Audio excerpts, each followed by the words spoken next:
who we are, what we do, and how we do.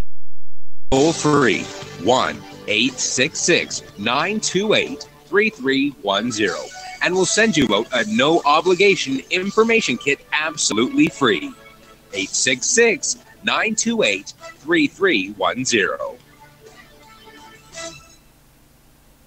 The CFRN Emini Futures Cast is now on Stitcher. Listen to us on your iPhone, Android phones, BlackBerry, and WebOS phones. Stitcher is smart radio for your phone. Find it in your app store or at Stitcher.com. Stitcher Smart Radio, the smarter way to listen to radio.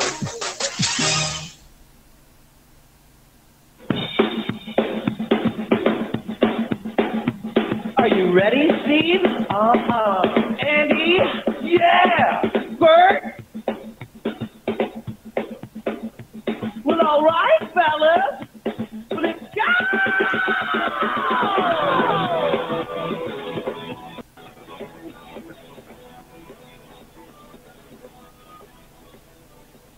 You're listening to CFRN, the Christian Financial Radio Network. Today's broadcast is brought to you by Audible. Get a free audiobook download at www.audibletrial.com/CFRN. Over 85,000 titles. Choose from mystery, romance, religion, science, technology, business, New York Times bestsellers, even children's books. You name it, Audible has it. With 85,000 titles to choose from, you're sure to find the perfect audiobook for yourself or to give as a gift, and it's absolutely free. Just point your browser to audibletrial.com/CFRN. That's audibletrial.com/CFRN. And become a part of the audiobook revolution by downloading your free audiobook today. audibletrial.com/CFRN. Hey, trader, want to get rich quick? Well, good luck with that. If, on the other hand, you actually want to learn how to trade, the place to be is www.cfrn.net. Tune in Monday through Friday, 9 a.m. Eastern for our daily devotional, and then spend the next 3 hours learning how it's done from professional traders who actually trade for a living. That's www.cfrn.net. Every trading day from 9 a.m. to 1 p.m. Eastern. CFRN, a community of believers who trade for a living.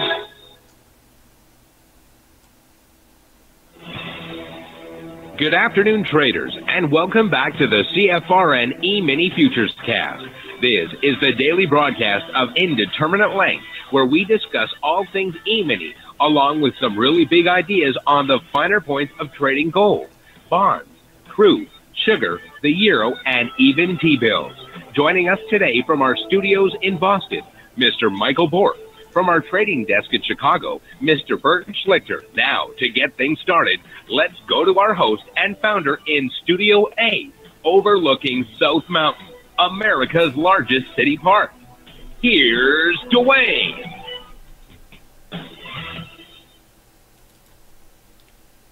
Good afternoon. Welcome back. Today is Wednesday. We got a malfunction. There we go. All right. Hey, good afternoon. Welcome back. Today is Wednesday, 7th day of March, 2018. So glad to have you with us on this Wednesday hump day. Depending upon your time zone, you may already be over the hump and on that downward slide into the weekend. Some of us, Mountain Standard, West Coast, Hawaii, we got to wait a little bit and then we'll be right with you. All right. So I'm glad you joined us today. We're going to have a great show. If you're returning, welcome back. Maybe you're here for the very first time. A special welcome to you. I have a chart up of the S&P 500 Emini Futures. If you're not driving or operating heavy machinery and you would like to see the charts throughout the show, go to our homepage at cfrn.net. On the right-hand side, click the big microphone. Follow the instructions. You'll be registered through the end of the month. You'll be able to join the show, see the charts, chat in the chat box. Unrestricted, one-click access all the way through the end of the month. Or go to youtube.com/CFRN facebook.com/live. Bookmark that page and you'll also have one-click access. The big news on the street, Gary Cohn has bid his goodbye to the Trump White House. News came out yesterday afternoon. I was on a call and some texts, and I said, you know, I think this thing could get 20 points lower when we reopen. 24, I think is what it turned out to be. Right here. Yeah, that's not a misprint.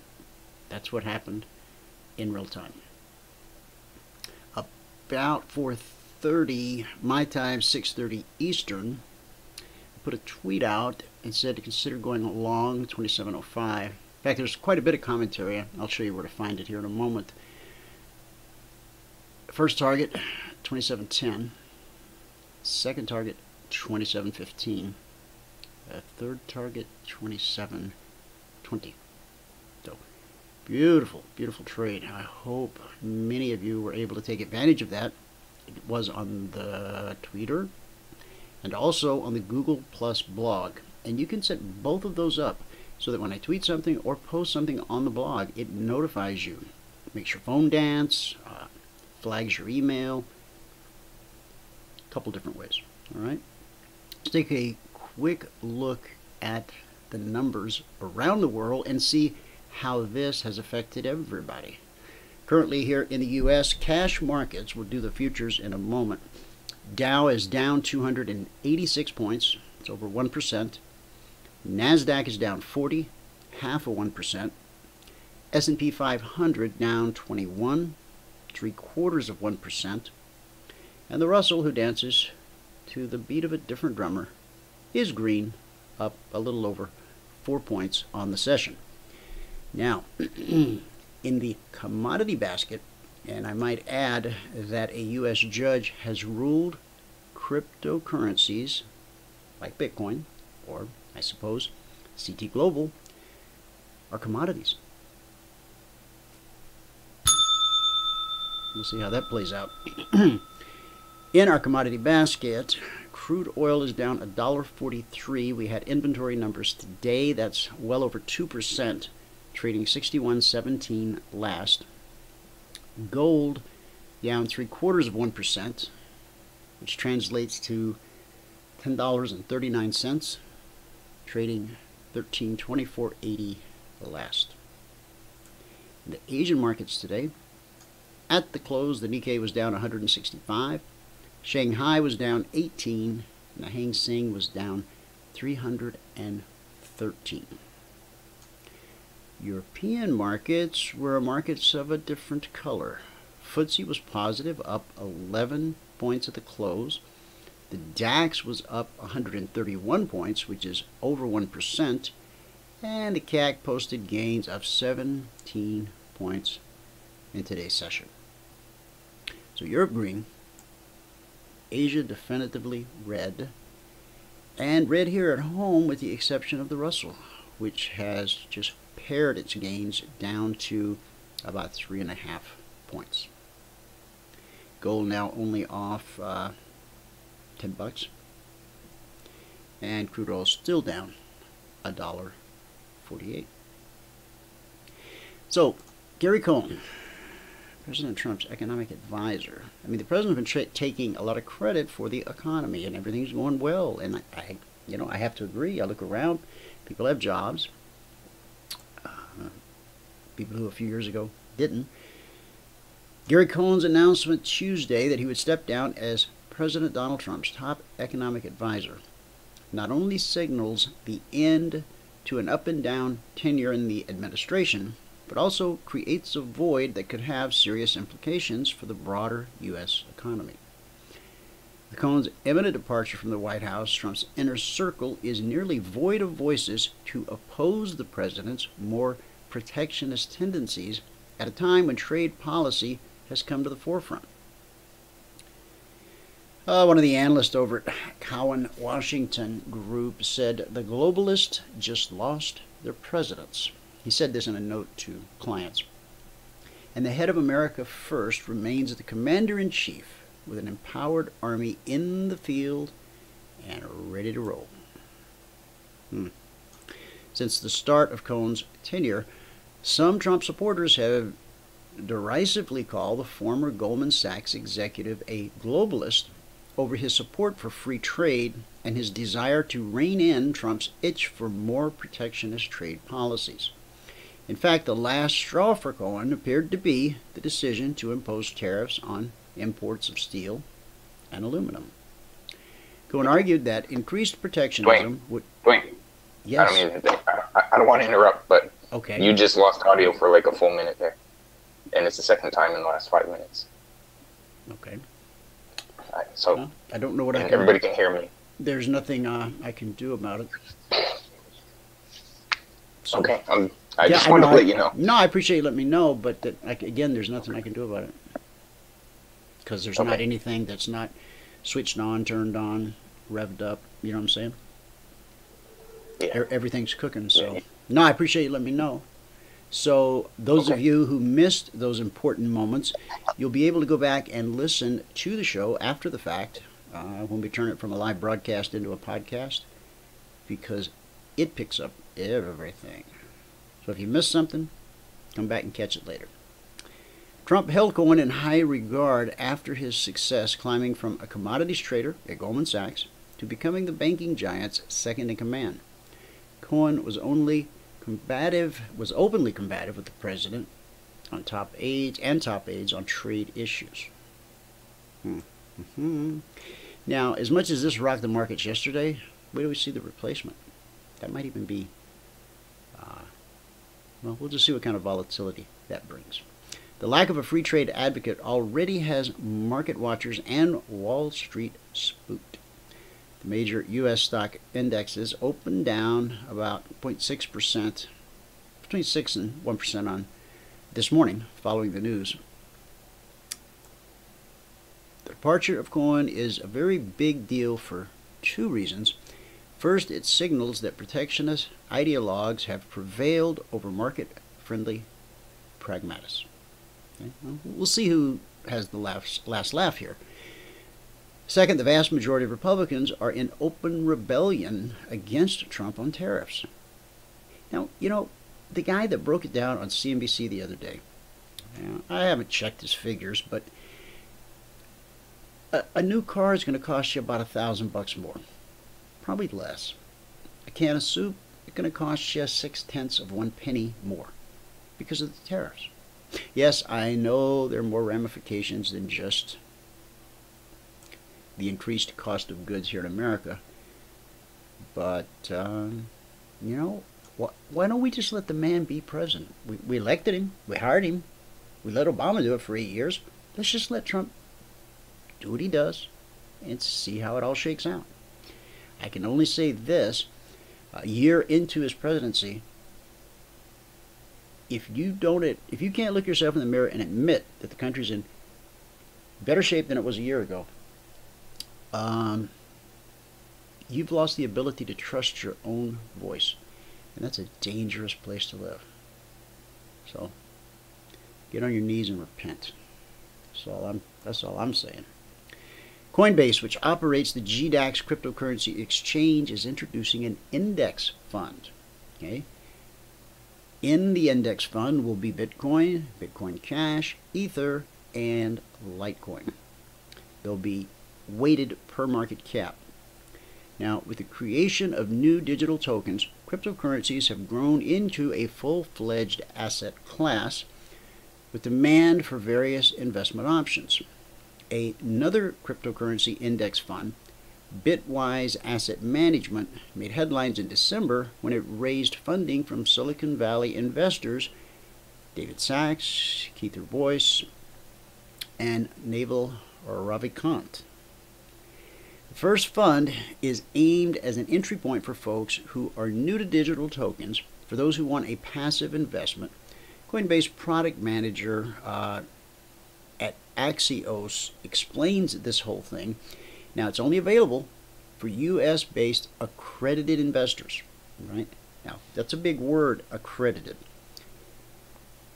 It's been a long time since I had to look it up, but the last time I looked it up, I think you had to have $1 million net worth, or you had to have earned $1 million household in the last 2 years. Well, we'll check that later in the show, because you're going to see more and more of this. If you want to participate in ICOs and that kind of thing, if as an American you're allowed to, you will need to show some paperwork that you are an accredited investor. In other words, you got enough money that if you lose some, it's not going to put you on the streets. Now, even though it's only available at the moment for US-based accredited investors, the company is working to eventually add a fund for retail investors. All right, so they're thinking ahead. There's a minimum investment of $10,000 and a flat 2% fee for investors without any performance fees. So whether they make money or lose money for you, they're going to charge you 2%.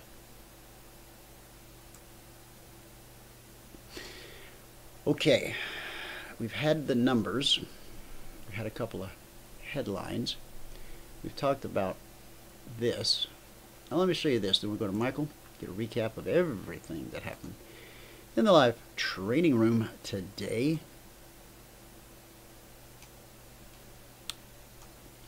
The Gary Cohn, let me show you this. Maybe you don't know this. You see, on the Twitter, you gotta, when you use that add a tweet thing, you gotta read it backwards, right? But if you find the first one and you click it, it flips it all around the way you wrote it. The Gary Cohn Sky is Falling trade on a conference call in text, we suggested the S&P 500 Emini Futures would open tonight with a 20-point gap lower open. 5 minutes later it did. Truth is, it gapped 24 points lower. Is the sky really falling? Not yet. Let's wait and see who his replacement is before you go and super glue that hard hat on. In the meantime, between now and when I see you tomorrow, if given the chance, now this went out at, that's Mountain Standard Time, so 6:22 p.m. Eastern. In the meantime, between now and when I see you tomorrow, if given the chance, consider buying 27.05 on a stop. Targets 27.10, 27.15, 27.20 plus. Trail it and let the market take you out.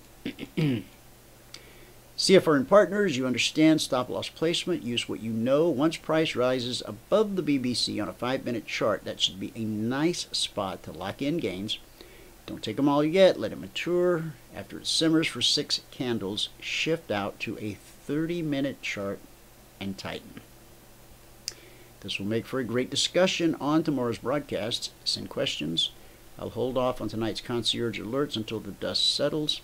I did do that. I waited till 8:15 Eastern. And as we already discussed, now,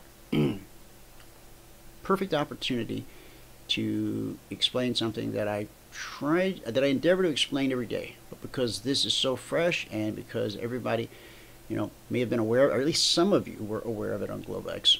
Okay. Here's 27.05. Okay. Now, what's the swing high of this candle? 26. The high is 27.0450. Okay, so that wasn't a trigger. The first trigger was right here. Okay, now that means your stop needs to be, about 26.92. So from 92 up to 05, that's 13 S&P points. $650 per contract at $50 a point. On these types of trades, concierge, tweets, the concierge were born of the tweets. We did a 3-year open beta, and the tweets became the concierge. Anyway, if you don't want to risk more than, now if you got a big account and you have lots of trading experience and you don't mind holding and all these other things, the $300 per contract per trade maximum is a guideline, all right? Okay? But your personal Situation may vary. So, on this first trigger, as much as we want to be a part of that trade, now there are other, I've taught you how to go use the 5-minute, how to go use the 4-tick range to get an entry here. But sometimes maybe, you know, if the real risk is this far back, maybe you wait. FOMO. If I wait, I fear I may miss out.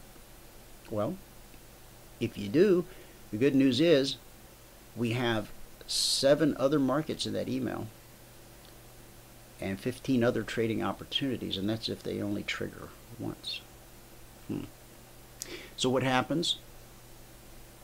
Get an impulse leg, get a retracement back to last week's weekly trading zone at 2702/2703.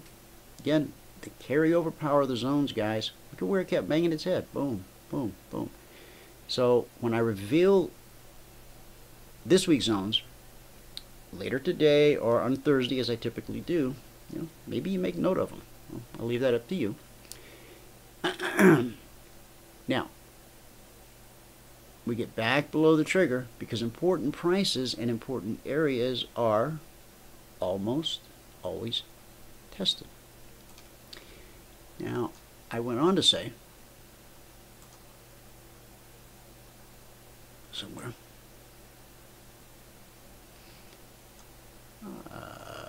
this would be it. You see price walk right up to our long trigger, sniff the air, and retreat.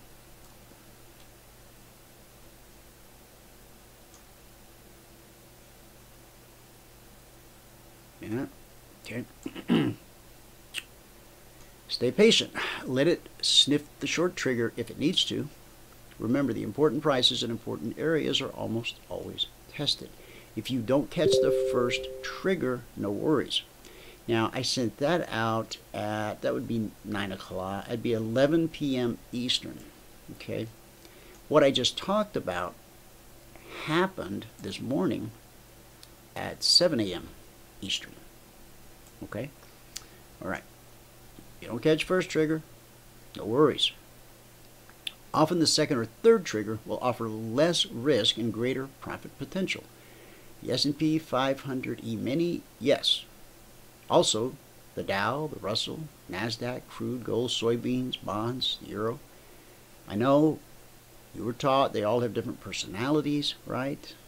You got to learn each one individually. That's so cute. I almost hate to blow it out of the water, but not really. While they may have different buyers and sellers driving price, it would be they whose personality you need to learn. However, it all just kind of seems like so much work. And here's an opportunity for those of you who are not partners and haven't taken the trial, you know, get after it.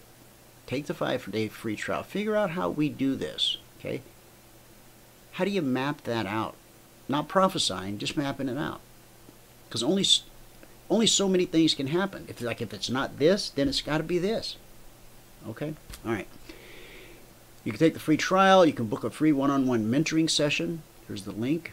Now, this mentoring session, not a sales pitch. It is actual training.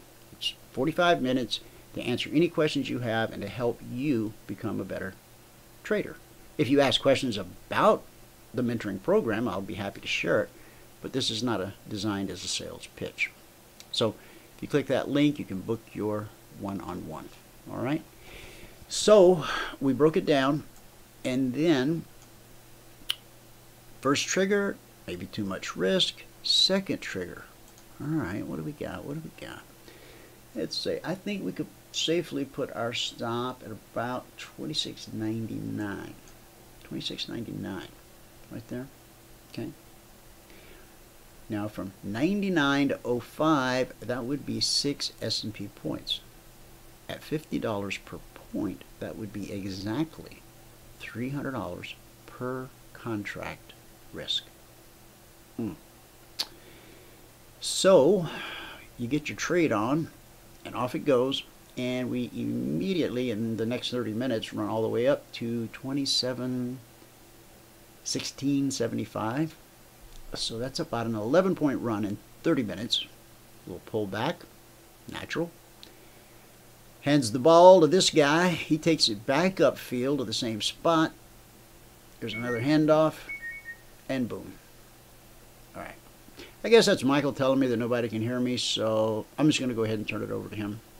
And I'll be back later. Okay. No. Okay, well, I'll take it, but that wasn't me. That was it? somebody else. 'Cause we could hear you. Oh, what do they want? Nobody, no, Okay. No respect, You try to do a radio program, you know what I'm saying? You try to bring a little light, a little happiness, a little joy into people's lives, Yeah. But, I don't know, Michael. Do you want me to take it? Yeah, you can take it. I had a very bizarre experience this morning. My son had to go for some medical tests, and so I had to go to the place and drop off the samples. You know what I mean? This morning. Mm-hmm. Mm-hmm. And it was 7:30 in the morning, and I walk in the door, and like this waiting room's like full. I'm like, oh no, this is not going to work. And the lady looks up and goes, "Can I help you?" I go, "Well, I'm supposed to drop off this." She said, "Oh, come around back here." See, all those people were sitting there waiting to get tests. This was a do it at home kind of test. Mm-hmm. And as I stood back there, and I looked out across this waiting room of people, at 7:30 in the morning on a work day, there's probably 10 to 15 people in that room.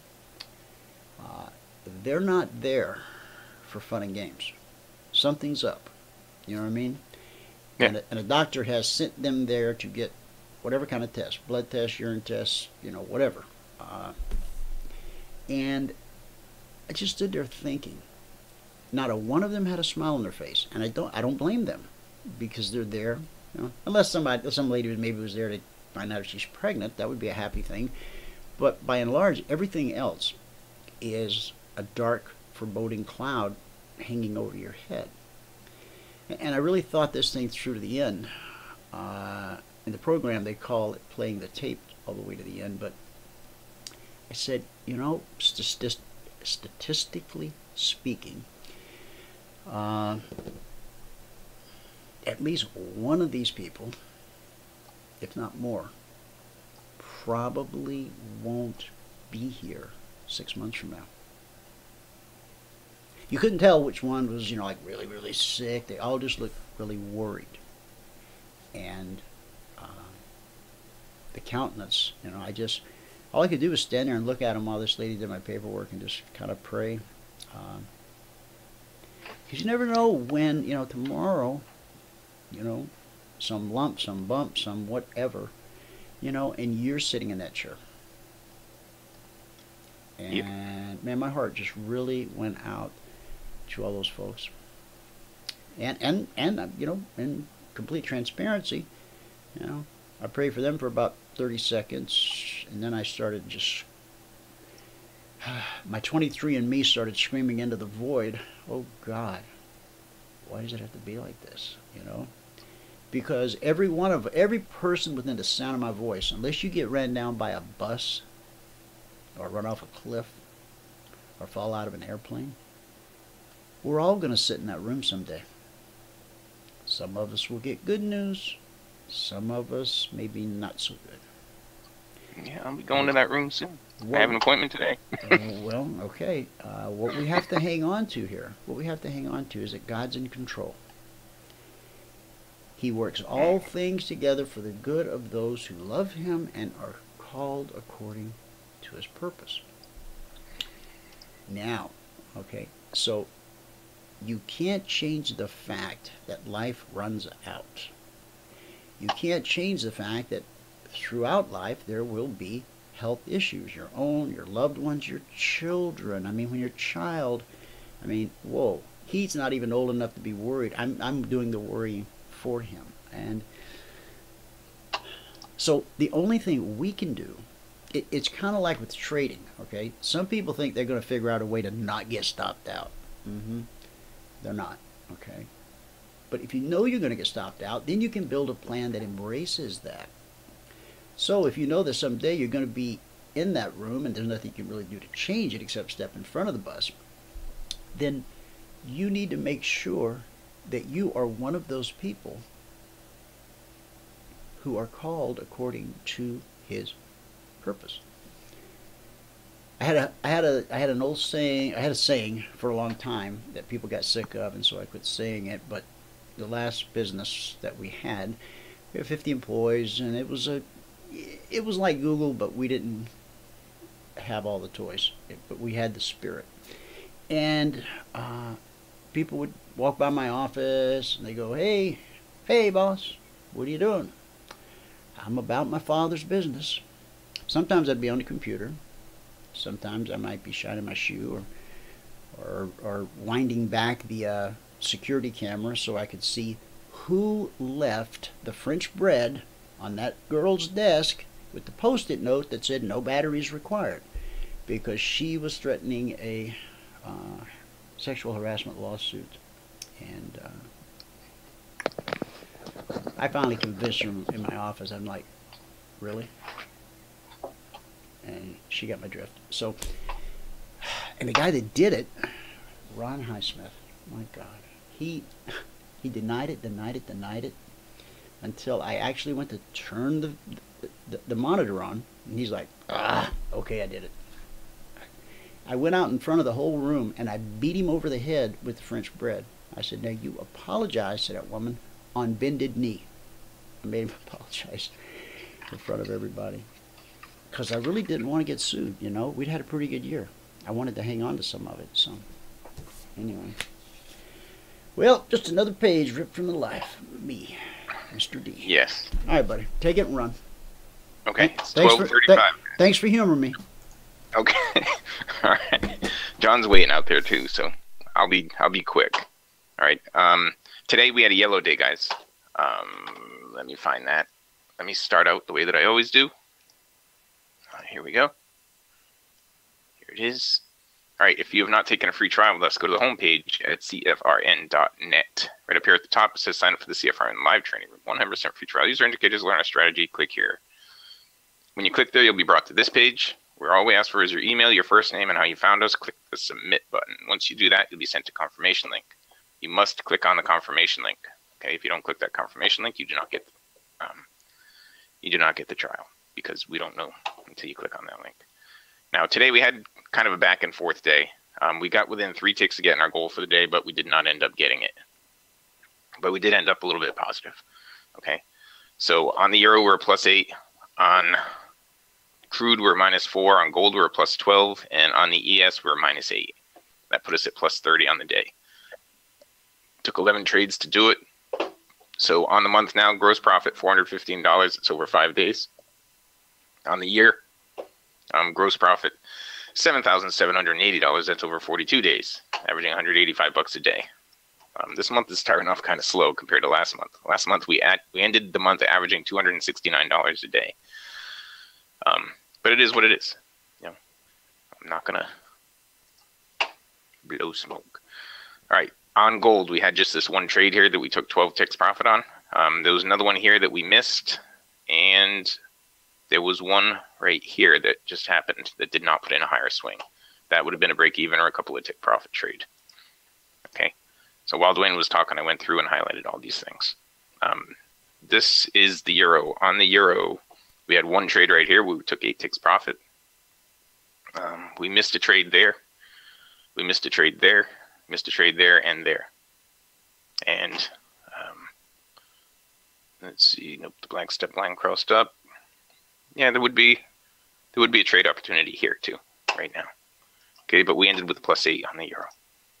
On the crude, we started out, let's see, go way back here. On crude, just like yesterday, we started out with a stop out. And then we got a little bit back. We got a couple of ticks there to put us at -6. We missed a trade there. Right here, we got 6 ticks to put us back to 0. Then we stopped out again to put us back to -8. Then we got a break even there. We missed a trade there. We got 4 ticks there to put us at -4. And we missed this is during the break now. We missed a trade there, and there during the break. And another one here while Dwayne was talking. And another one here while Dwayne was talking. So crude's really bouncing around today. On the ES, during the break, there was plenty of opportunity today to get the gold back. But on the ES, we started off way back here. We had a break even there, then we stopped out there, and we missed a trade there.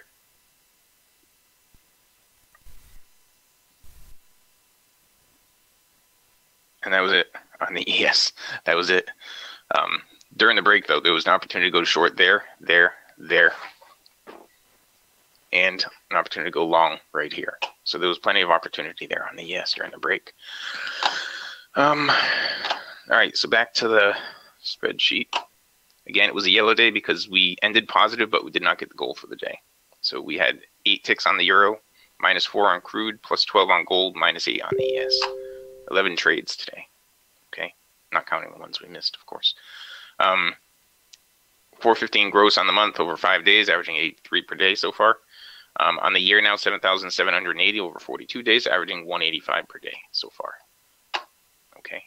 If you have not taken a free trial with us, go to the homepage here at cfrn.net and go to the homepage here at cfrn.net. Up at the top, it says sign up for the CFRN Live Training Room 100% free trial. User indicators on our strategy. Click here. When you click there, you'll be brought to this page. On this page, we only ask for your email, your first name, and how you found us. Hit the submit button, and you'll be sent a confirmation link. You must click on that confirmation link. Okay? You must click on that link. All right, and that's it.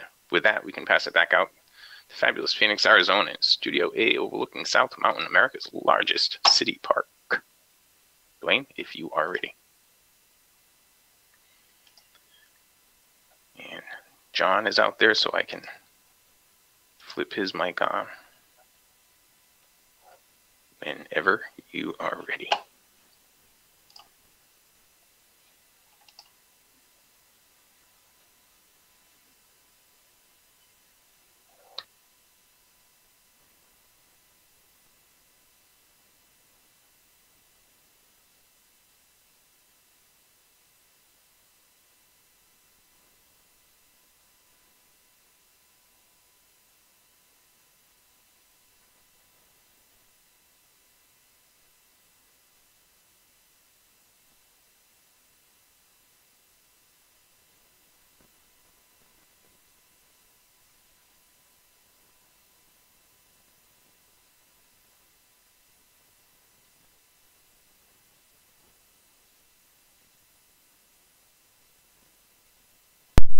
Yeah, I've been talking for quite a while there. I'm looking at the chat box.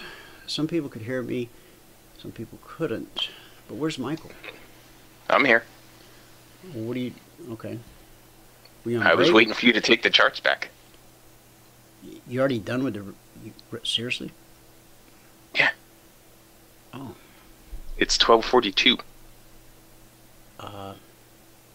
Yeah. We're here from 12 to 2 every day. I mean... Am I missing something? I'm sorry. Did I miss something? Yeah, I think you did. All right. But anyway, I tried to pass everything back to you, but I don't know which one of you I got to pass it to. I'll take care of it. Can you grab it? Yes, I'm doing it as quick as I can. Okay, and John is in here. Do you want me to open up his mic? Not yet. Okay.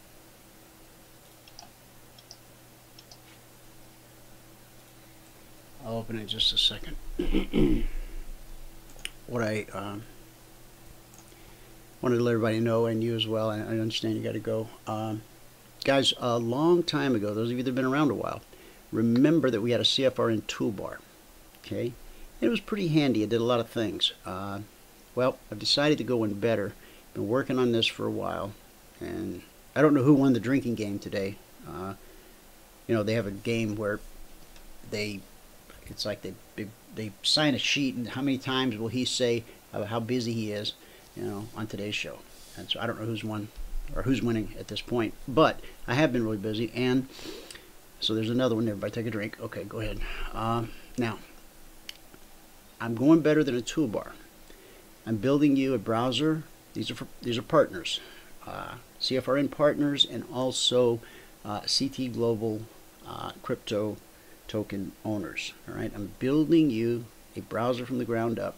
I'm using Chromium and the Opera platform. It's going to be sleek. It's going to be scaled down, and one of the things I love built into it, you'll never have to worry about somebody using crypto mining software on your computer again.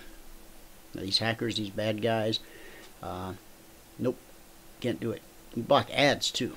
So now you can be selective and let certain sites show ads if you want to, but you're going to have a browsing experience like none before. And everything, every tool you need in your daily life as a cryptocurrency investor, trader, or as Emini trader, everything's going to be, it's just there. You're not going to have to look for anything. Click, click, click. And it's the brand new release of this platform. And I got to tell you, this thing is smoking fast. I just don't want to show it off today until I get it finished. And it may take a few days to finish because, well, I'm busy. So, all right. Okay, Michael. What was your recap of the recap? We had a yellow day today. We didn't get the goal. Okay. We ended positive, but we did not get the goal. Okay. No shame in that. Nope. No. You show up every day. And now, here's the thing. Michael works, with a 2-hour window. And that works for and against him. I mean, some days he'll get the goal on the first trade. And then by the time the 2 hours are up, we might give it back. That's why we teach you to reach your goal and take the money and go away. Other days, like he had to stop at 2 hours. If he could have gone on for another 5 minutes, 10, 15, hour, whatever, he would have gone on as long as it took to do what, Michael? To get the goal for the day. And that was definitely today. Yep. All right. So, I take it crude inventory numbers, surprise to the upside with price down as much as it is? Actually, it came in just about, it was a surprise to the downside. Well, it wasn't even a surprise. It was just about what they were expecting. But it went to where price was yesterday when the API numbers came out. I had highlighted that area, and it went right back up to that area. And yeah. Okay. Karen, your question, when you say you reached your goal, is that gross or net after commissions? $100 per contract per day, gross. I talked about that a little yesterday. If it takes you 10 trades every single day to make that $100 per contract, after your commissions, in 46 trading days, you will have added $2,000 to your trading account, and that will give you the approval to add your second contract. I know it's wait, 10 trades a day, got to pay all the commissions, $100 a contract. I'm losing money. Oh, no, you're not. No. See, that's where Michael and I can help you, because we've already been all through this and figured it out. And we'll break it down and show you the numbers. It's in the 2420 blueprint. It's in the other things. So, all right, Mike, I know you got to go, buddy. Let me open John's mic, and I'll talk to you later today. All right, I can get his mic. Okay, thank you. There is a lot of important stuff this afternoon. I know you got to go to that appointment, but if you have some availability, give me a jingle, okay? Okay, I will. All right, buddy.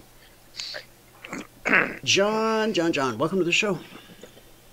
Hi there. Thanks very much for the invite. Yeah. I tell you what, I'm feeling like all those people you saw in the doctor's office this morning. So Uh-oh. I had a very, very tough night of it. But sorry to hear that.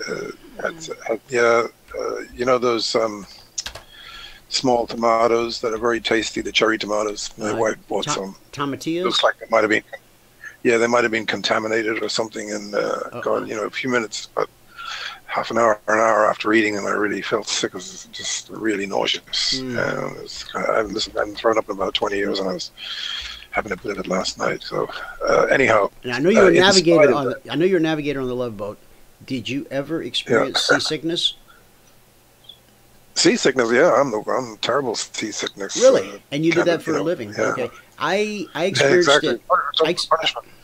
I took my wife on a cruise Sorry? one time. I took my wife on a cruise one time, and she got sick before we even untied from the pier.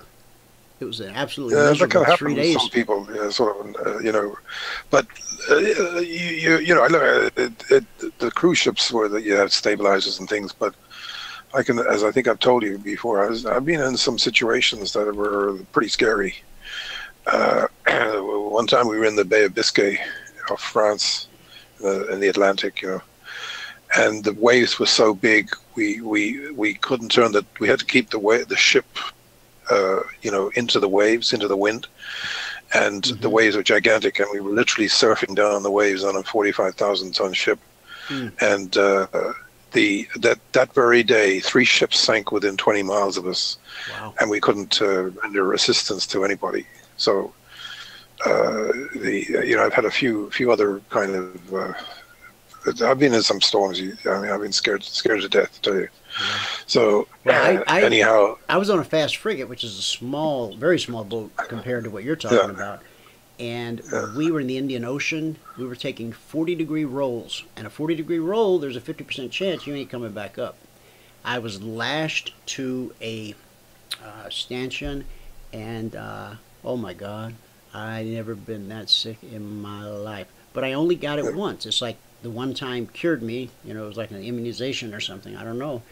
And, yeah, I mean, you do get used to it, but you know, it's a bummer. You know, it's a miserable thing.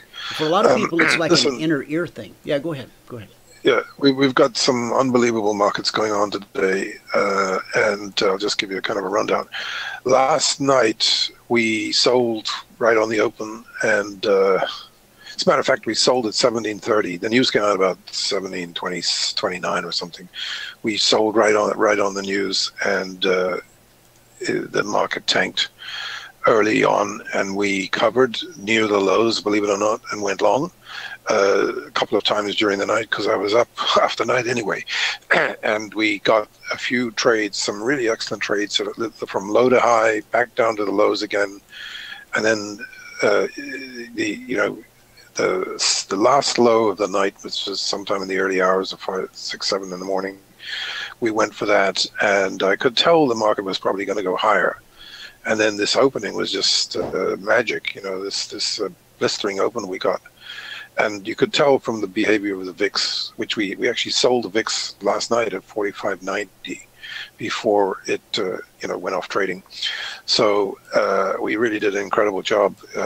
And this morning we rode the market all the way to the top, sold pretty much at the top and went down, and we're back long right now, and feeling pretty good about it because this market, in all honesty, I wouldn't be surprised if it goes positive before the day's out. And I actually made some comments last night, and I thought this is, the way they're going on about this Cone guy as if he's the Messiah or something, market Messiah. It's just a lot of nonsense.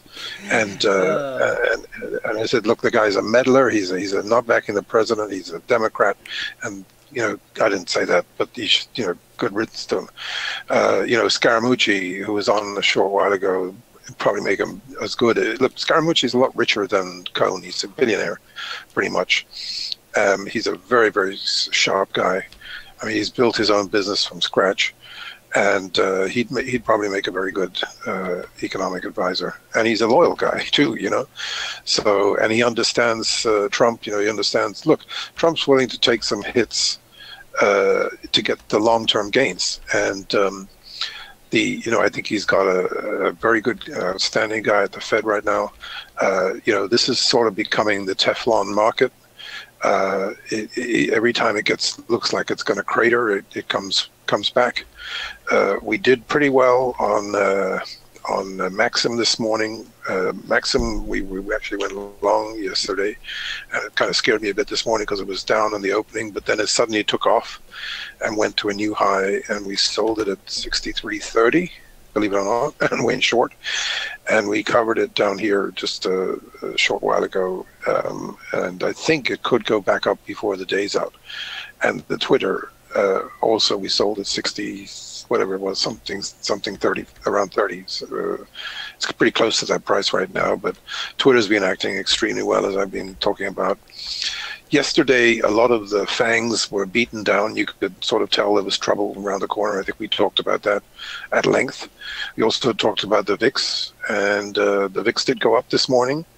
Again, it went up and tested last night's high. We sold it at the high. We actually bought it back on the dip this morning at 4444. And we sold it at 45.70, I think, somewhere like that. And it's down at 45 right now.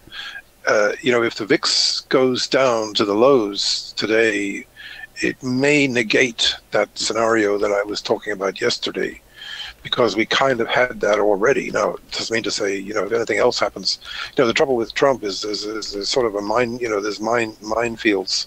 He's like in a minefield, and there's mines popping up every day with this guy. Now this bimbo is suing him, and that came out yesterday. So of course, CNN kind of besides themselves, twittering about this and that, it's a constant drumbeat. And unfortunately, his ratings have gone from 50 back down to 46, which is kind of an enigma to me, because really a lot of the things he's been doing recently have been pretty good, and he's even been getting some Democratic support for. I mean, I don't know whether people got the point yesterday, but when Trump said trade wars can only be good for the U.S. if we get into one, I don't think a lot of people understand that. But if you're losing, almost $1 trillion a year, a trade war can actually, we become more self-sufficient, at the expense of other countries that have been living high off the hog on the U.S. that for decades. Then it can't be bad. I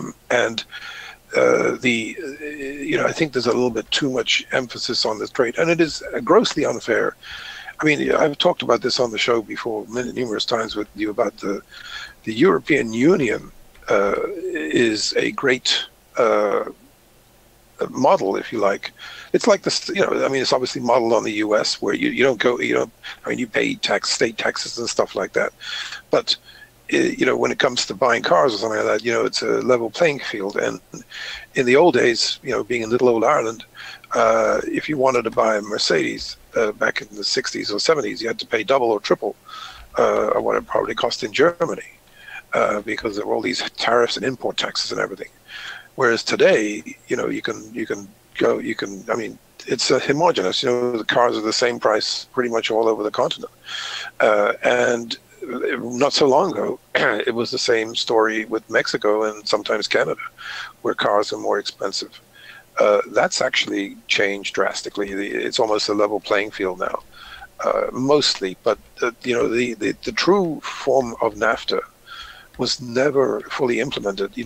Actually, as far back as 2000, there was supposed to be no tariffs on either side of the border, and unfortunately, there are some tariffs still that are it means that people in Mexico, businessmen in Mexico, are potentially penalized, 16 to 20%. They're having to pay that much more to do business, in a lot of areas, including computers and stuff like that. So, and they have to pay a lot more, there's the tariffs from China, because my son has an export business, and it's growing very rapidly. And it's amazing. We buy a lot of stuff from China almost every day, and we have to sometimes pay 30% or more for these Chinese imports. So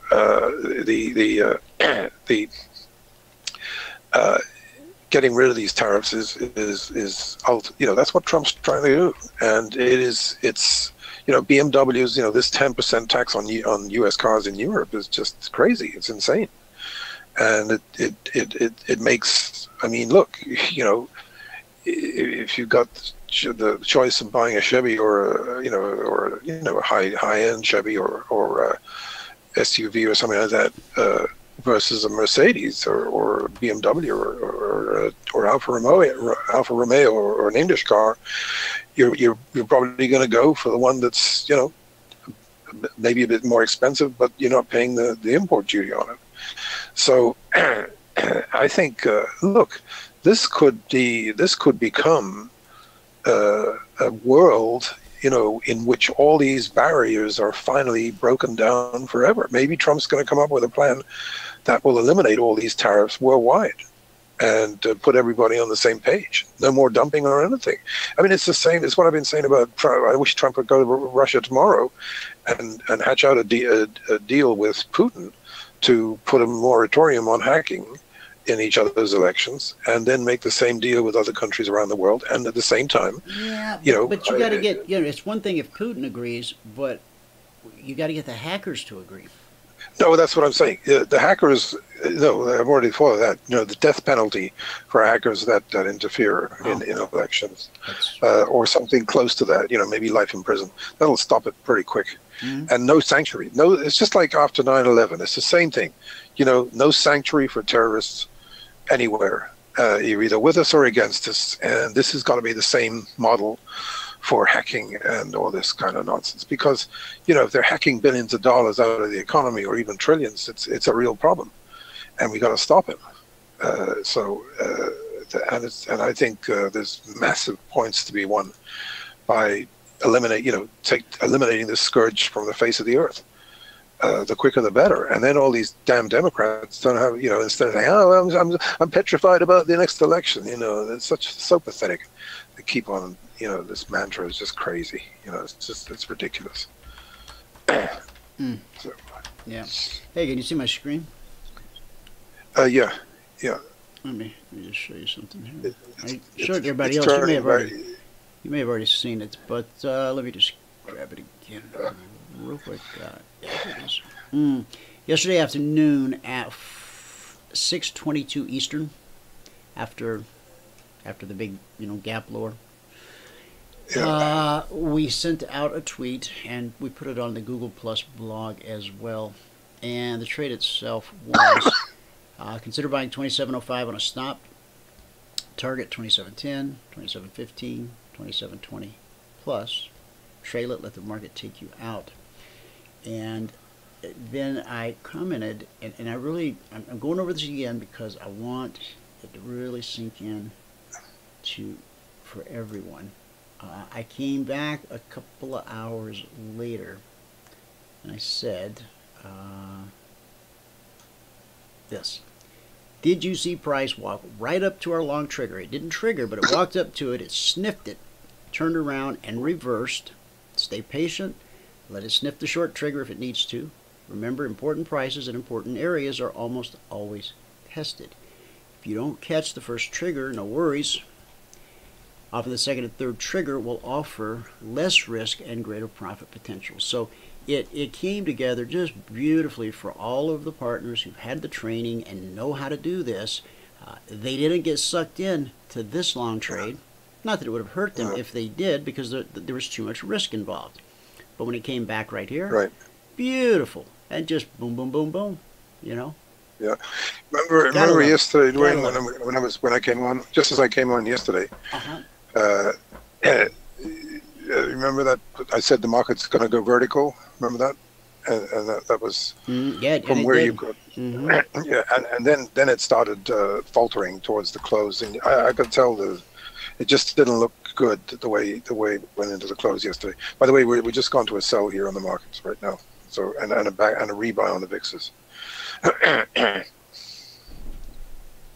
So this is a very critical point here, because one of the things that we got to be very careful of today is even though we went positive on the mid cap earlier on, we're now negative on everything. Except for the TNA, which is a little bit of a sign of hope. If we don't break hard on this sell-off right now and start heading back up again, I think the market could go much better, much higher. But if we break down and start taking out the afternoon lows or the lows of the last couple of hours, it's going to be. There's the whole thing could pivot and roll over, and it could be very, very dangerous, because if we do start heading back towards the lows of today, it would be kind of catastrophic, to tell you the truth. So it doesn't necessarily look like that at the moment, but same sort of, this is a huge gap down move that we had, and we did go up and fill some of the gaps, not the Dow and the S&P particularly, or just about filled it on the S&P, but the die is cast, if you like, and it's not so much whether the value of Cone or whatever. It's all to do with these tariffs and the sentiment surrounding, and the fact that in the past the tariffs have been bad for markets is weighing very heavily on fund managers. And you can't rule out a sort of a panic solve, because all we said yesterday about, it's just like the VIX. If the VIX starts going north before the end of the day and sort of goes about 47 or 48, it's not going to be good. And it probably means that and remember, look, we got Thursday tomorrow. If we continue down Thursday into Friday, we're going to have another Black Monday next week. So that's the risk of where we are right now. And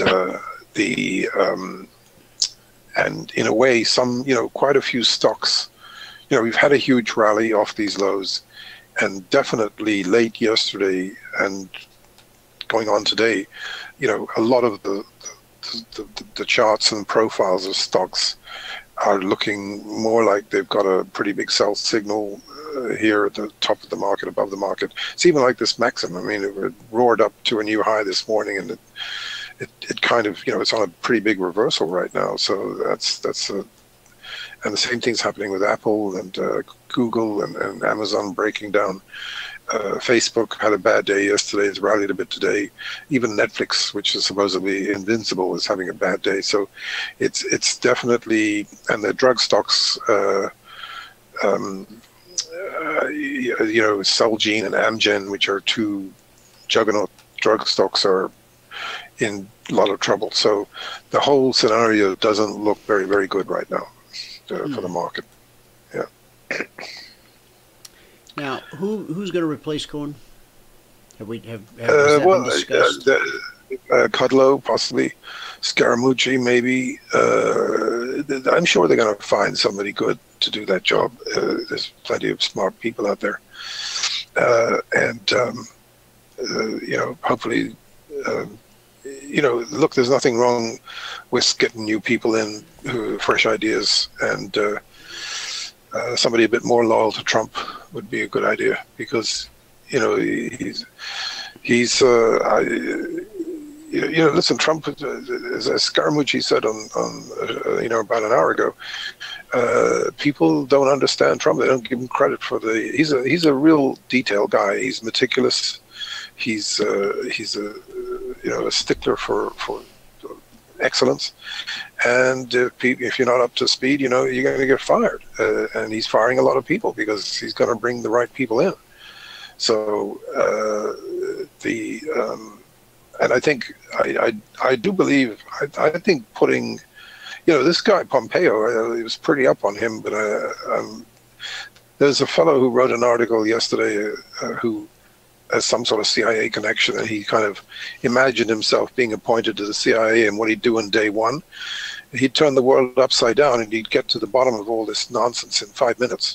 All this, he'd expose all the lies about the Russian thing, and that's who we need in the CIA, running the CIA right now. And I think John Kelly would probably be pretty good for that post, and put Pompeo as Secretary of State. And I've been saying this on the show for a long time. Trump, I think Trump needs a guy like the name escapes me, from the fellow who used to be Bush's fundraiser. He's well. He'd be a great gatekeeper. He knows everybody, and I think he'd be very loyal to Trump in spite of their differences. But he can also raise a ton of money. It's a no-brainer to put a guy like that in charge of your re-election campaign, and maybe make him, chief of staff at the same time. It's because you've got to have somebody with real governing experience in there. I think if they did that, the White House there wouldn't be any more of this nonsense about chaos and everything. So look at this high volume sell-off on Bitcoin. Yeah, it's bad. It's bad. It's But bad. it's high volume. Now, how much of it do you think has to do with that judge's ruling today? Which one? Which judge ruling? Judge rules cryptocurrency is a commodity. I don't know the judge's name, but we're about to find out. Okay, here we go. This hit the street 7 hours ago. U.S. District Judge has backed the U.S. Commodity Futures Trading Commission in defining cryptocurrencies as commodities.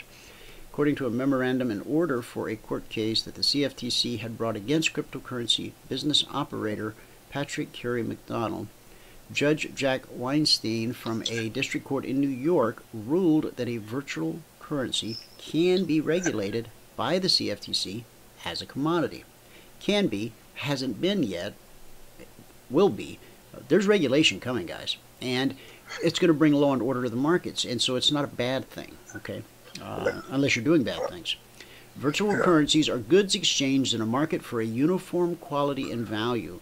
They fall well within the common definition of commodity, the judge wrote in the order on Tuesday, and I was lucky enough, not lucky, but I saw an interview yesterday afternoon. You know, they're having a big blockchain conference out in California. It's either Frisco or Sacramento. But the guy that made this statement, you'll probably recognize his name. Let me find it here. Tim Draper. Draper and Associates. Yeah, he's the guy who bought all the Bitcoin from the government in an auction when it was about 150, 200 bucks. He was one of the first sane voices calling for 10,000 as a price target. Yeah, no, listen, this guy is a genius. I mean, he's one of the greatest. He said this live. He said this live yesterday on CNBC. He said Bitcoin is to cryptocurrency what Microsoft was to the internet. I got a feeling we'll hear that quote over and over for many days to come. And it's just like Peter Thiel said that where we are with cryptocurrency right now is the internet on 1992. Yeah, it could be. Anyway, we were right about our sell-off yesterday when we said it was going to go down. I'm sorry, say that again? We were right about our sell-off yesterday. You know, we said it was going to go down. Well, it's going down. Is it below 10? Is it below 10,000 yet or not? It is. Yeah. Yeah. Here's the chart right here. We're trading 98.85. Yeah, it looks very bad, unfortunately. Yeah. But, you know, the day-to-day blips and iterations and whatnot. I've just, with this in particular. Well, I kind of learned it with everything, but even more so with this is because this is in such a state of infancy that whether it's called Bitcoin or the CT Global Coin, blockchain's here to stay, and it has a place in the world. Marshall Islands, first country to create a national cryptocurrency. I don't know if you read about that. Cambodia's on their heels, and someone else. Anyway, John, you said yesterday. Jim asking, John, you said yesterday by lumber, lock limit down today.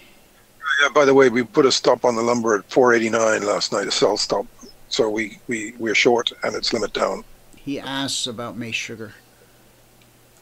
Is there a way that people can get you know, these? Have you put together a thing where people are able to get these alerts? Do you want me to put together? Yeah, no, they're getting them. I put them out. You know, I think we put a sell on the sugar when it was up around 1360, 1350 for sure. We had a sell there on the sugar.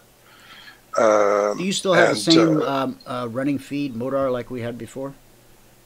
It's you know, I put it out on the Twitter just the same as you saw recently. Okay, all right. And I did just, you know, I specifically put, you know, when I said to go to the lumber yesterday, I said it's out for people who've already made money out of lumber because it's very risky. And it was about 487 at the time, and it did go up, limit up, and I put, when it was limit up, I put a stop at 489. and bang, this morning it went down, and we got stopped in for a short, selling a short, because we're always long or short, and so it's limit down now. So the lumber is definitely in for some, elongated correction here.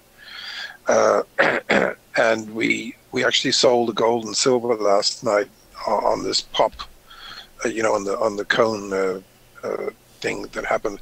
Looking at your chart here, it's trying very hard to hold at their support line, 2703. Yeah, but if it breaks down below that, I think you'll agree with what I was saying earlier on. It could turn very bad. So we have to, and it doesn't look very good right now. In all honesty, the structure just looks troubling at best. Yeah. Now this is last week's zone right here. This is why I'm always, reminding everyone about the carryover effect of these zones. Because when I make them public on a Thursday to the entire community, not just partners, when I do that, they still have Thursday, they still have Friday, Sunday night, Monday, Tuesday. Look, here it is Wednesday. And last night, after this gap lower open, bangs its head up on the ceiling, bangs it again, bangs it again, finally gets through. What does it do? It pulls back to confirm that it's going to be good support. We got that rally this morning. That was beautiful. That was So and now they couldn't look. Not being able to go positive was so bad.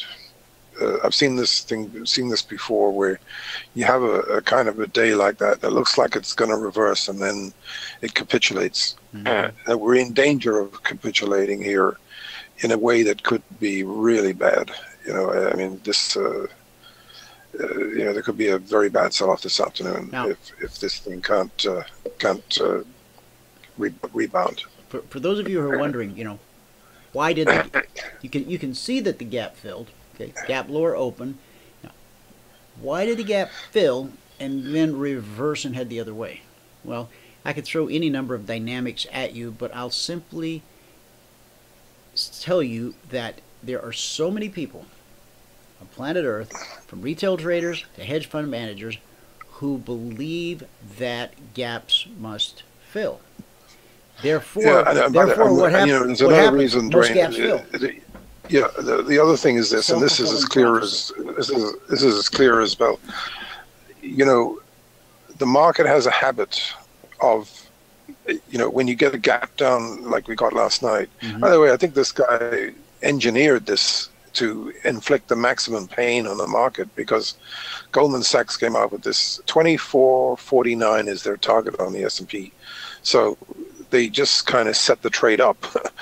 Maybe they were worried about the market going higher, and then ended up with egg on their face. So Gary Cohn resigns. He resigns at 5:30 in the evening, so that we get, for the first, it's very rare because of these 24-hour markets, that we have a gap in the futures the way we did last night. It's very unusual.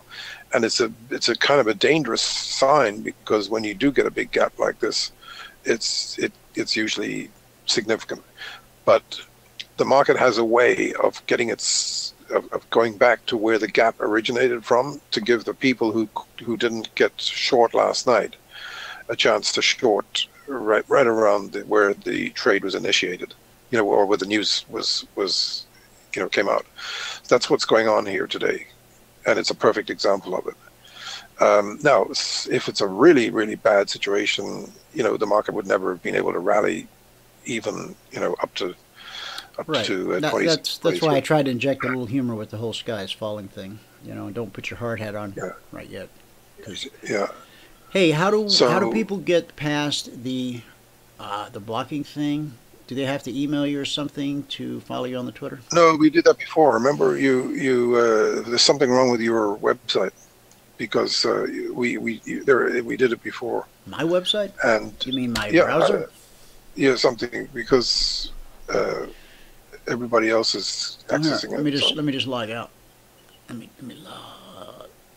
I can't log out. Where's my log out?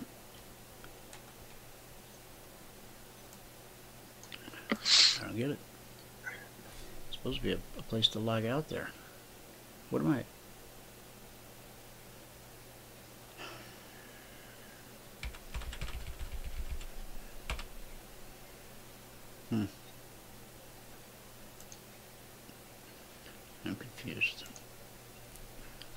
It's always there, a log out. Right click yours. Tell me you see a log out, don't you? I'll just bring up a browser that I'm not logged in on. Sneak peek, guys, at your new CFRM custom Chromium browser. I shut it down. Yeah, that sounds like a great idea. Yeah, it's going to be, we had a toolbar for many years that we built in conjunction with Amazon and Alexa, and they stopped supporting it, and it's still functioning for anyone who already had it installed, but you can't do new installs, and I'm not able to update it anymore, so that's too bad. Alright, I got a lot of junk running, guys, but I'm telling you, this thing, the way I'm building it, it's fast. You know, I don't have all this other stuff going. It gets up and moves. I mean, I really have a lot of stuff. Yeah, Gemini. Okay, you can let me type. Come on, come on. We don't have all day.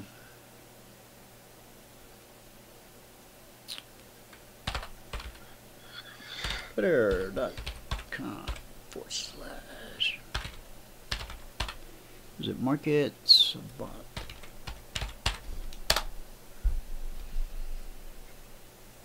It's cool you got that name on.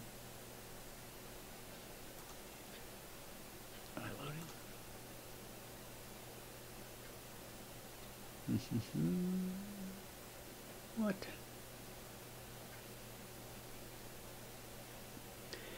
Okay, guys, I'll do when I'm done building and you guys are ready to start down. Okay, here we go. Yeah, see, when I'm not logged in, it's just right there. Okay, so guys, there you go. There's your access. Okay, it's all there. I love those screens. That looks good. Thanks. Wait till you see the new generation. Yeah. Those are obsolete. They're that gone. Computer I shipped down to you, or shipped over to you. Is that still working good? It's going fantastic. Yeah, it's excellent. It's going really well. Did we hang on to that guy's So, phone look number? at this. Look, we're back from the brink here on this market now. So, you know, the worst may be over. That's kind of good. And the VIX is coming off as well. So. You see what's happening here, guys. Important prices, important areas. Almost always tested. Here it comes again. Yeah. So get ready. Well, it's also, remember, look, you've kind of got support now where you were trying to get through earlier. So this is actually pretty promising. You know, the real story is this bull market ain't over yet. That's the real story. And if the bull market was over, we'd be down 500 or 600 points by now, probably. So that's the real deal. And look, we had a fantastic jobs number this morning. 235,000 jobs, 5 months in a row, and 200,000 plus jobs on the ADP. It's very, very impressive. And look, February is normally a bad month for jobs because it's a short month. And the fact that we did 235,000 is just unbelievable. We might see a big upside surprise in jobs tomorrow. And by the way, if the market actually does rally this afternoon, possibly quite strongly now because we're on our way back up, it's usually a sign that the jobs number is going to be spectacular tomorrow. You know, a big upside surprise. Sorry, on Thursday. We have to rally on Thursday. Yeah, that's tomorrow. Tomorrow's Thursday. Yeah, sorry. I mean, if the market rallies tomorrow afternoon, not today. Mm-hmm. You know, then the more we rally between now and late Thursday, the more likely the jobs number is going to be, you know, spectacular. And the market doesn't seem to mind the rates being, you know, as high as they are right now, as I said before. In fact, the market seems to rally when the bonds start going down, which has just happened a minute ago. So. Now, guys, this trade here would have had a $200 stop loss. Okay, remember we don't like to go more than 3 on our discretionary trades. This one here, price of admission was only 200. Okay, and it dropped 900 per contract. And the beauty of that is once you got through this zone from last week, I haven't updated these. I will later today or tomorrow. And but partners, partners get the zones every Monday morning. 6:15 a.m. Eastern, before Wall Street wakes up, so they can get their charts all ready, and then reveal them to the entire audience on Thursdays I might do it at the end of the show today, just because it's been kind of a big week. So you had a $200 risk. Now you always hear about this risk reward ratio. Oh, I won't take a trade unless it's 1 to 2. For every unit of risk, 2 points of profit. But that's just words. That's because that equation, yeah, the risk side is known. I'm going to risk 2 points, or I'm going to risk 5 points, or I'm going to risk 10 points. But the reward side, you don't know what the heck the reward side is. It's a fantasy. It's a fallacy. It's a way to freak around with your head. I mean, just don't listen to that stuff, and don't listen to those guys. We teach you what a high probability trade setup looks like. We teach you how to execute it and how to manage it. Okay, if you just do that and let and when they go to lunch to run everybody's stops, or however that old saw goes, just don't get caught up in that. Okay, the high frequency traders and all the other stuff that people tell you, most of it is just traders making up stories when they used to stand around on the floor because it was slow and they didn't have anything better to do. And plus traders are a very superstitious bunch, and just it goes on and on. Anyway, trade what's in front of you, get your goal for the day, take the money and go away. Come back tomorrow, rinse and repeat. I'm not saying it's easy, but it can be simple. It all depends upon how you approach it. So, all right. Okay, John, gold got hit a little bit thanks hard. very much for Do you see this? Say again, sorry? The gold here. Will you get some comments on that? I mean, yeah, I do. We put a buyout in the gold a short while ago, near the lows actually, 13.25, and the silver, I think 16.50, maybe a little bit lower, I forget. But we got slammed this morning, but the dusts are actually going down now, and the nuggets and the golds are starting to go back up. If we have a big rally in the gold this afternoon, I would consider it to be very, very positive indeed. So, if this is sort of like a test, and it becomes a spike because we take back all that we lost in this trade, it may not happen today, but between now and tomorrow and Friday, if we sort of end up where we were yesterday, that would be pretty bullish. Okay. All right, John. And we're getting closer to the Fed announcement now as well. When is it? Sort of counting down the 20th, somewhere around the 20th. Okay. And I think we've only got like 7 or 8 trading days before that happens. So. Now, these are this week's trading zones. I just shifted them around on gold. That's just 2 of them, but as you can see there. Yeah, and it's just typical. When you get a sort of an emerging bull market, this is the sort of thing that these things do. This is why sometimes it can be very hard trading. We had a great day yesterday. The market sold off, and then you start rallying, and next thing you know, would be at 13.50, and you say, how can that happen? Yeah, it's the way when markets are very bullish, they often do this when they're lifting off from a base, from a turning point. I pray it never goes away. If this volatility can hang around through Trump's second term, we should all be well and not even have to do this anymore, unless we just want to do it for a hobby. So. Yeah. All right, my friend. Okay, doke. Thanks a lot. All the best. Take care. Bye. Brian, looks like I missed a nice try off double bottom. Try long on ES with closed stop available. All right, I'm not going to drag it out again, Brian, but did you see the tweet last night? And the Google, it was on Google Plus as well. I copy them to both places. You can follow at cfrn.net. You can fix your phone so that anytime I do send a tweet, it will make your phone dance, or it can go to your email, however you want to do it, and then you can tell your email to make your phone dance. Up to you. And you can do something similar with emini.cfrn.net, which is this guy.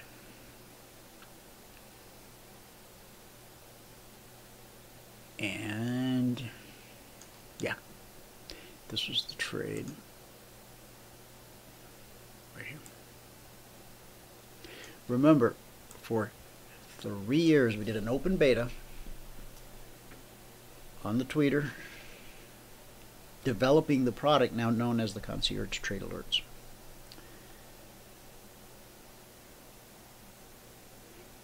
I give out 8 markets each night now. There's 2 trading opportunities per market, and we know that important prices in important areas are almost always tested. So when you receive that email with 8 markets and 2 trades per market, what you're really looking at is the potential for somewhere from 20 to 40 triggers in the session that's already underway, and they're tradable from the time they hit your inbox until the next set hits your inbox the following evening. I do try to get them out before 9 p.m. Eastern each night. I don't always succeed, but that is what I shoot for. Okay. All right.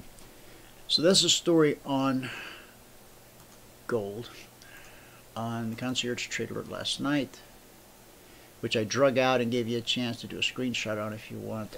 I'll pull it back out in a second in case you missed it. So, email said to consider selling 1333, and this drop took us down to 2360, so we just rounded it up to 24. $900 per contract. Okay. Now, see, here, that would have been a little too much risk. But this is just right. And you always hear me say, or you often hear me say, or you may have heard me say, the trades with the least amount of risk often provide the greatest profit potential. Okay? Which trigger has the least amount of risk?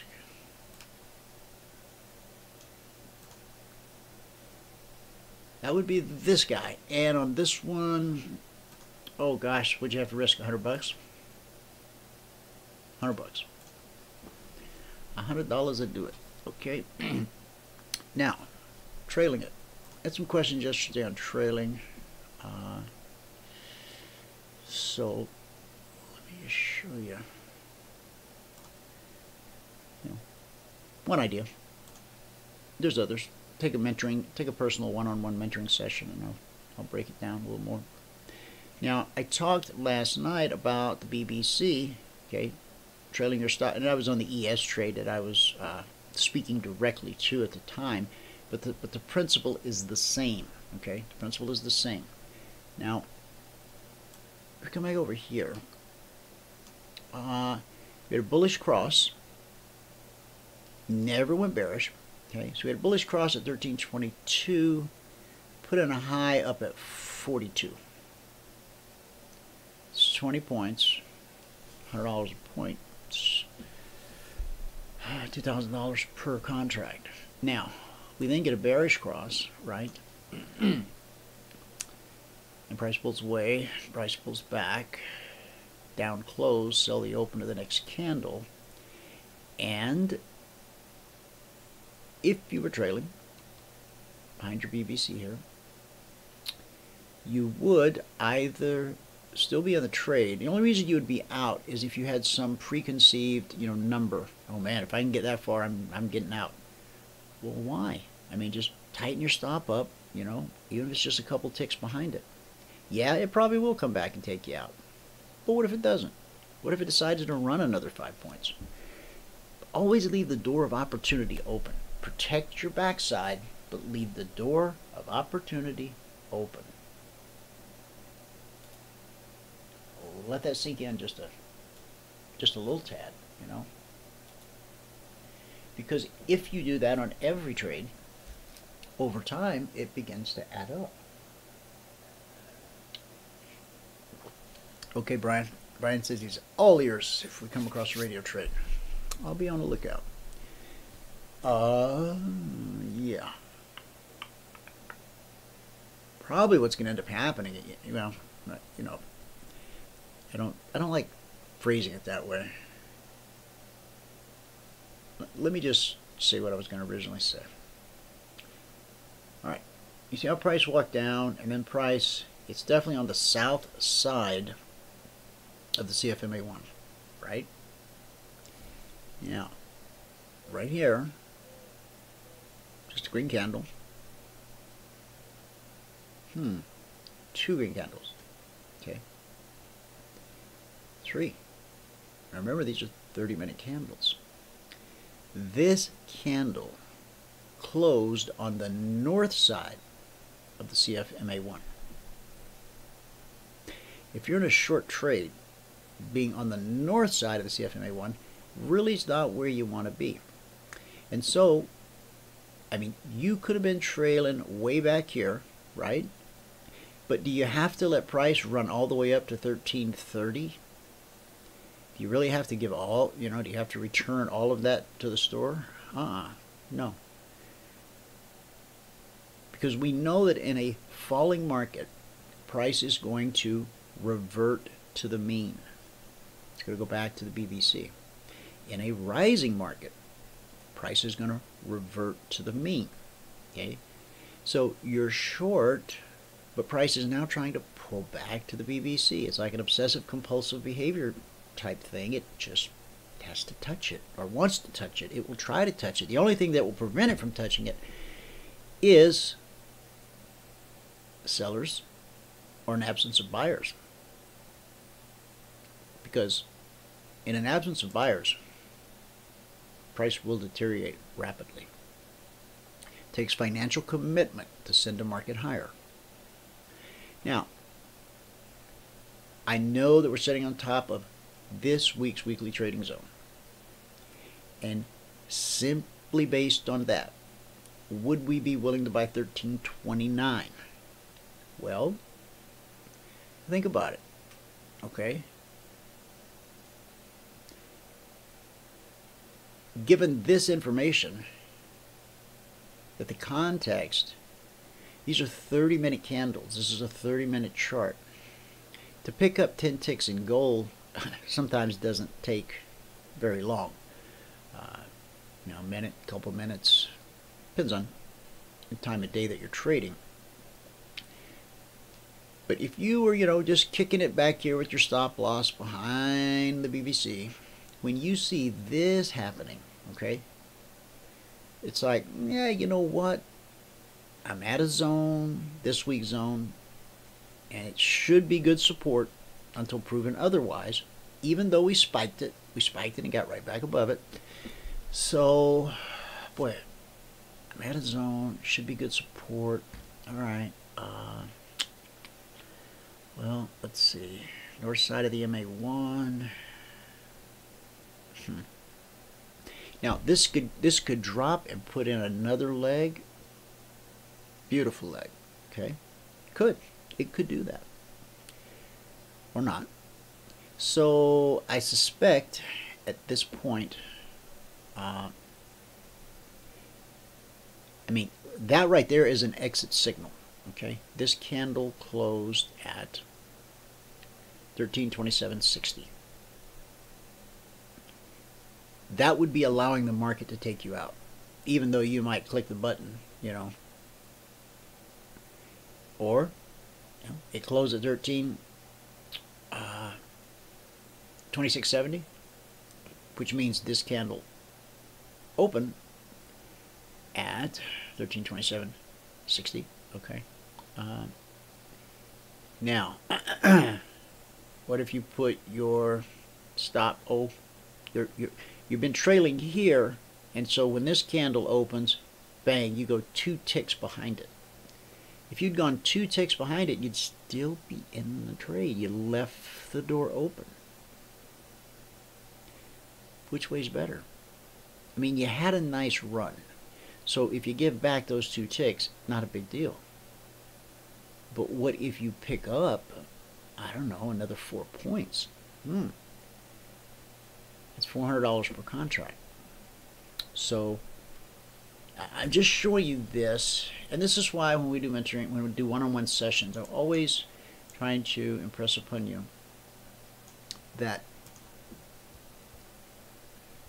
you do not want to trade against a bearish cross on the 30-minute chart or any larger time frame. You don't want to trade against a bullish cross. Well, I see an awful lot of red candles. Yes, price will always revert to the mean. It will always attempt to revert to the mean. Doesn't always make it, okay? So while we don't know, is this a pullback in an uptrend, which it was, or is it the beginning of a reversal? We don't know, right? But what does price do? It goes from zone to zone to zone to zone, back down to the zone. And back up to the zone, up to the zone, back down to the zone. Don't trade against the cross. Okay? That's all you ever take away from anything we ever discussed. If you own the indicator set, you're a CFRN partner, you've got something that will, it's not going to make every trade, profitable, but it will make your high it will add another layer to whatever you call a high probability trade setup. Okay. All right. Let's scoot to the Dow. Okay. Those are still last week's zones. I don't want to spend a whole lot of time, dragging stuff around. I can do that later. I don't know. We'll see. That's kind of you, Jim. I always look forward to your good word for today. Very much so. For the Lord God Almighty himself, for he is great for me, and I am nothing. Well, Jim, actually, you're a child of the King, so don't be too hard on yourself. Okay. Without him, we are nothing. Nothing good. Our hearts are desperately wicked. Well, we've all read that. But when we're walking in the shadow of the Almighty,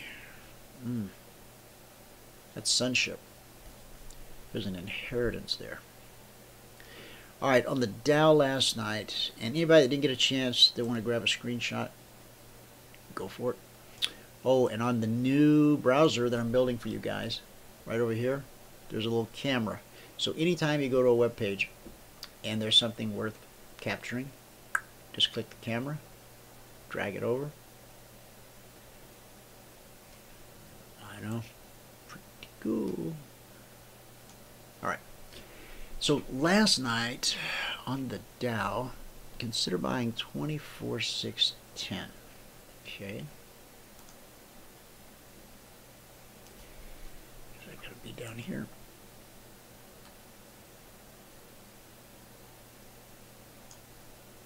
What do we got?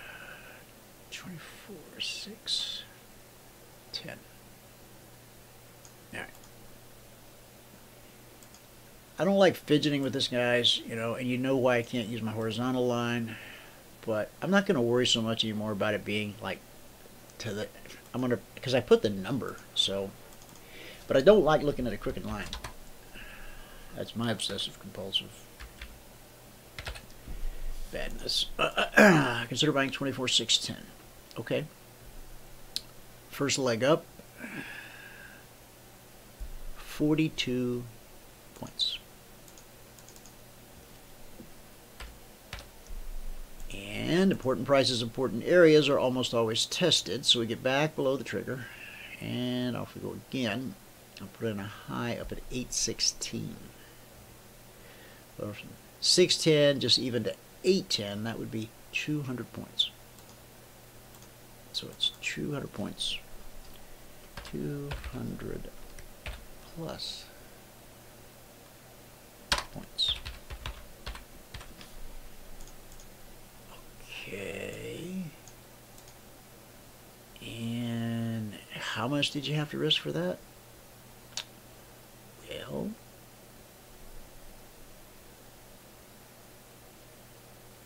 this is pretty close, Let's see. Got a low there, 546. So if you went there, hang on.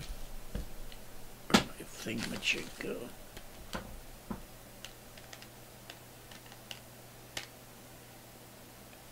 You got to risk about 74 points at $5 a point. That's 370. See, this is one of those situations where you have to ask yourself, you know, am I, in fact, you have to, this has to be written into your business plan. And we're real big on writing your business plan, okay?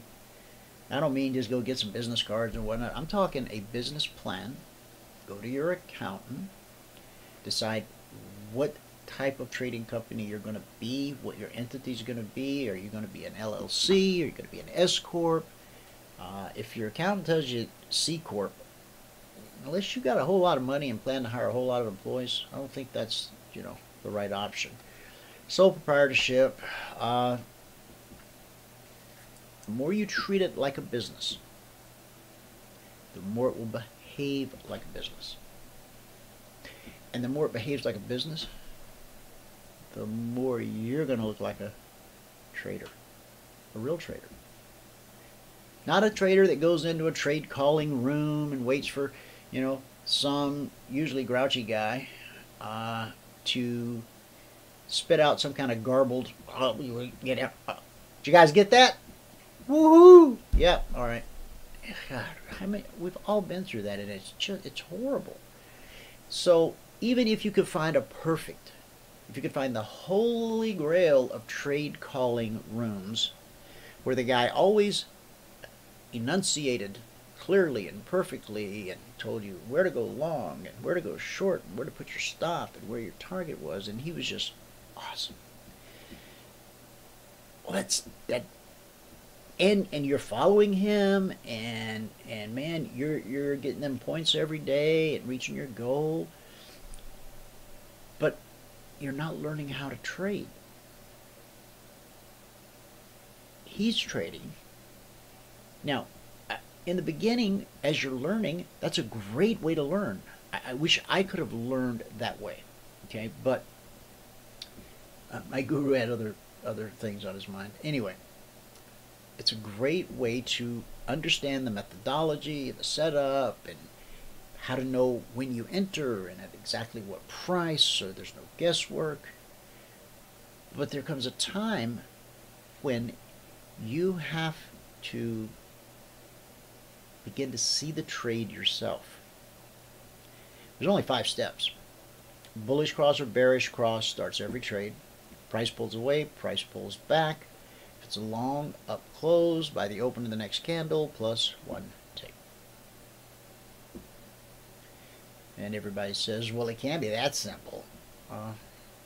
Well, I mean, there's the slingshot, and we have a couple things that will disqualify a trade. But yeah, pretty much that's it. So why do we spend millions of dollars every year on all this software and all this stuff and seminars and oh wow,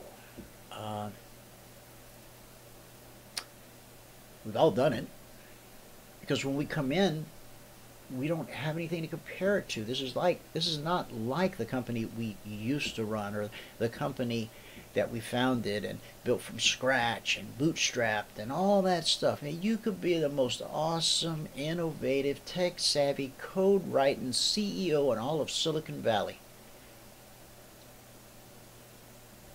I put you in front of an S&P 500 E-mini chart for the first time and tell you to start trading, I have all your money before the sun goes down.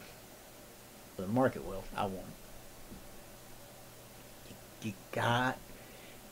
See, one of the problems is the barrier to entry is so low. Okay? Like if you want to come and have us train you for 90 days, give you unlimited personal one-on-one mentoring, you know, give you our software, which alone is worth more than what we charge, and then you need like $5,000, you know, to throw in an account. So, I mean, what's your total barrier to entry here? $7,500 bucks? That's nothing.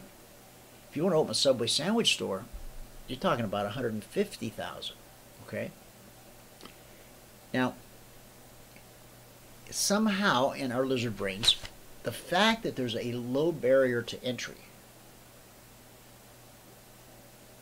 we translate that into, oh, well, this must be pretty easy because it don't cost hardly nothing to get into business.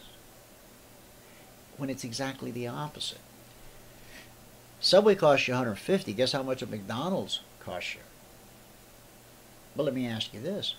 How many times have you seen a Subway or a McDonald's with a sign that says out of business? Not saying you've never seen one, but it's pretty rare. In fact, I know of 2 shuttered McDonald's in my brief life, and I don't know of any shuttered Subways, but again, I'm sure they're out there. Okay. Alright, so 42 points, 200 points on the Dow. Let's go to the Russell. On the Russell, consider buying 1546. That email was sleeping in your inbox, and they went out at 2015. 8:15. Did I say 1546? Okay, it's going to be right about there.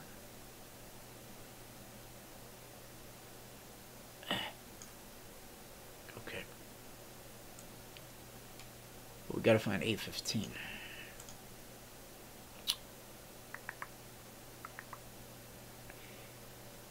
All right, that's the 8 o'clock candle right there. And so the alerts came out halfway through this candle. So, like I said, sometimes the concierge alerts can trigger right after you get them. Sometimes you gotta wait. Like that S&P trade, it didn't come to fruition until this morning. The Russell gave you some satisfaction last night by 1546.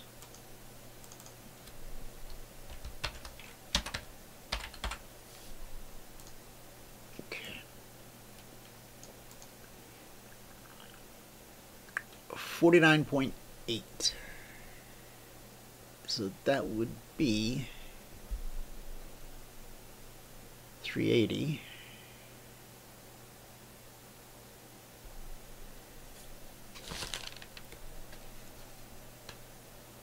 Back in the day. Yeah, 190, that's right. So that's 190 per contract right there. Now, we never get out at the swing high or swing low because we trail our stop.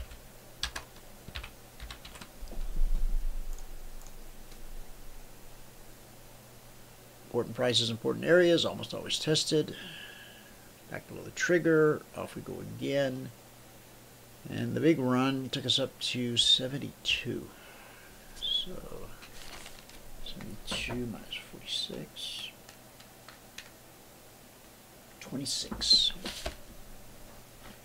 That would be $1,300 per contract available.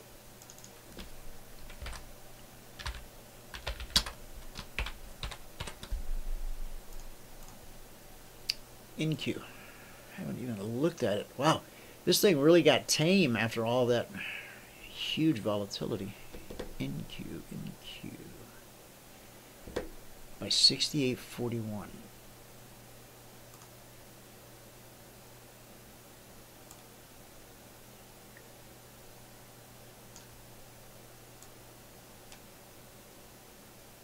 Okay, and what time?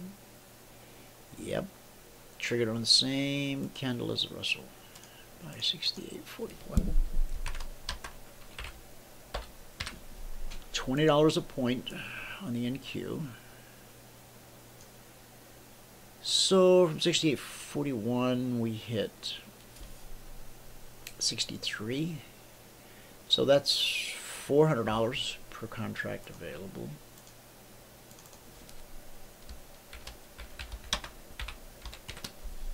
And then we get back below the trigger.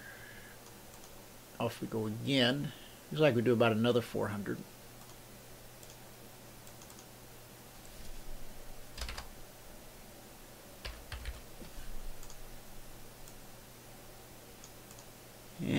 we dip again?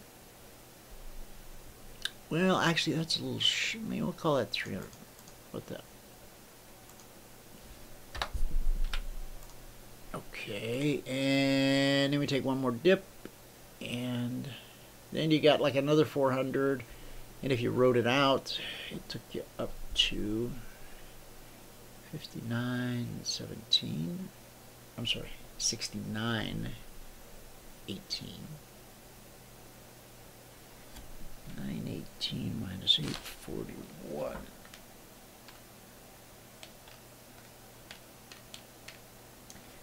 That would be $1,540 per contract.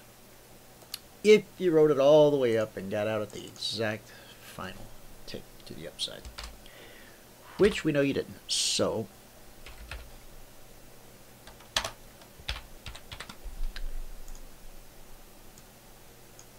when it starts coming back, that's when your stop takes you out. Let the market take you out. Okay. Gold, we covered that pretty good, I think. Bonds, haven't looked at them yet. Ooh, again, if you're new to trading, bonds might not be the best place to start. I won't recommend them because we have bond traders. I do put the numbers out. The long side did not trigger, but it looks like this the short side did. So it's going to be 143.12. You see it over there, 143.12. All right, so there's 4 ticks at 31.25 per tick, 120 bucks.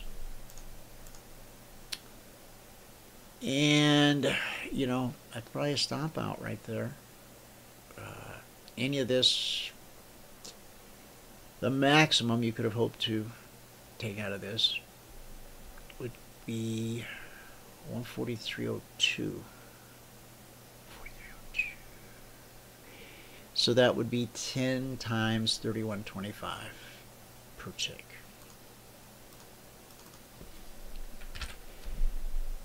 Now, some people trade bonds, trade them just fine, love them, wouldn't trade anything else. But if you're new to trading, I'm just going to suggest, you know,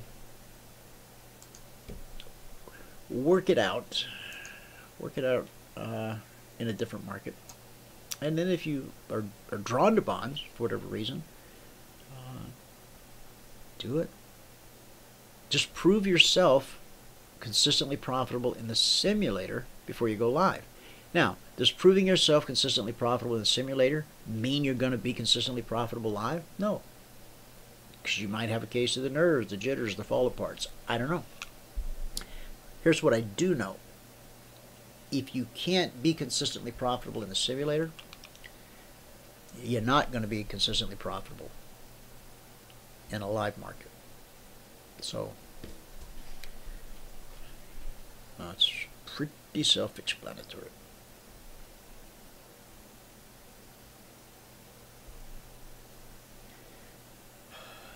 Jim, I wish you'd see a therapist. And you need to enjoy life. Don't be so depressed. God, you depress me. Not that that takes a lot or anything, but all right, on soybeans, we said to consider selling soybeans. Sell 1071.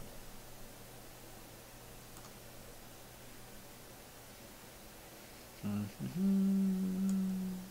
got to stop out right off the bat. Well, if you took it, again, 30-minute, 5-minute, 4-tick range. Okay. Now that's simplified. You need some training to put that to work. So from 1071, this time we made it down to 1068. Well, so that's 3 points, and there's another 3 points, and this time looks like about 6 points. No, let's call it, well, what do we got? 66, 5 points. Okay, $50 a point, $12.50 per tick, 4 ticks to a point, just like the S&P. Identical.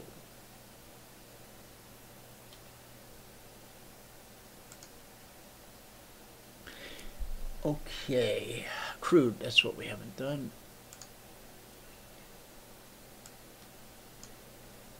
And I'm sure those must still be last week's zones. Don't you think? Yes. That would be true. Oh, this was the same 2 weeks in a row. Huh. Well, what do you know? This zone, this week, just because I love it. 6280/85.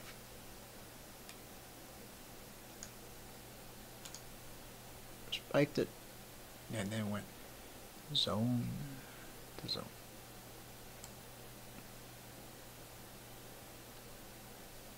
We went zone to zone to zone. Oh, I'm sorry, we went zone to zone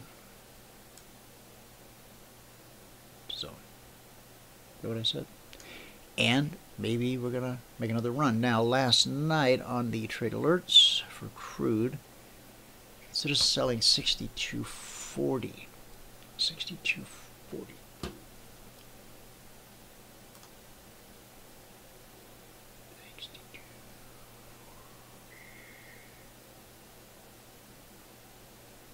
What time was this? Something not right.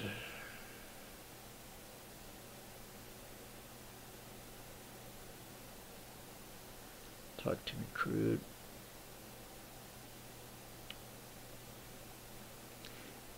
Buy 63.05. Okay, that never got hit. So 62.40. Oh, is this the deal? The alerts went out here. Yeah, something's. Oh, hang on.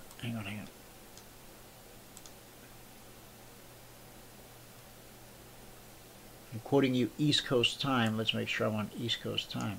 I am. Then I guess there was a mistake, or there's something really obvious that I'm not picking up on. You can't say sell 62.40 if price is below 62.40 already. So I don't know what heinous mistake I made, but I did. Huh. Crude. GCLJ8, so 62.40. I mean, you don't have a beautiful trade there, but something went awry. So at least the other ones went pretty good, huh? Okay. So we got the 1 pop, the 2 pop, and now the 3 pop. How far did this one go? Important prices, important areas. The high here was 2709.50. So on the tweet, that would have been 4.5, and on the Concierge Trade Alert, that would be another 3.5. After the tweet gave you, I think, 18 points, and the Concierge Trade Alert gave you 17. That was the maximum available on the S&P. But we never get out of the swing high or swing low because, why? We trail a stop. All right, I'll go ahead and do the zones in the S&P. Then we'll do the good word for the day. Then I'll go back to doing the other things that I need to do. What do you think? Okay, let's run through this real quick. 75, 76.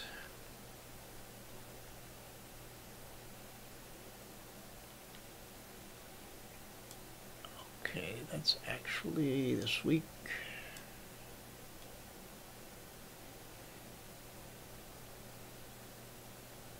76, 77, yeah, slash 78.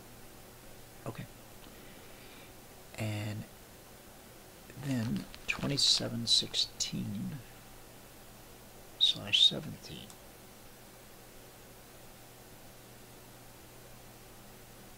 Oh, I'm gonna have to. Okay, what's 27?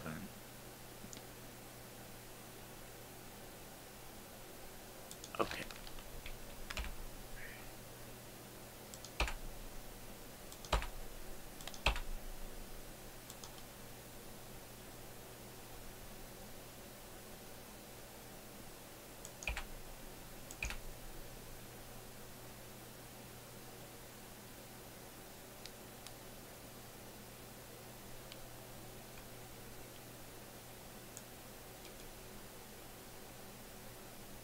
I know.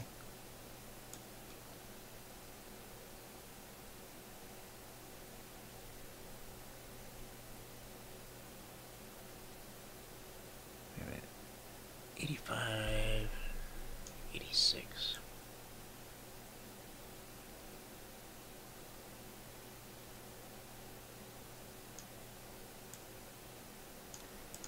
Okay. And then 2760, 61.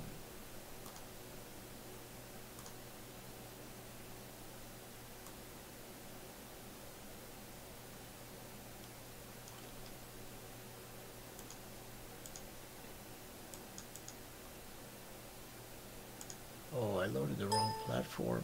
Oh, no. That's not good. Okay, I'll do this.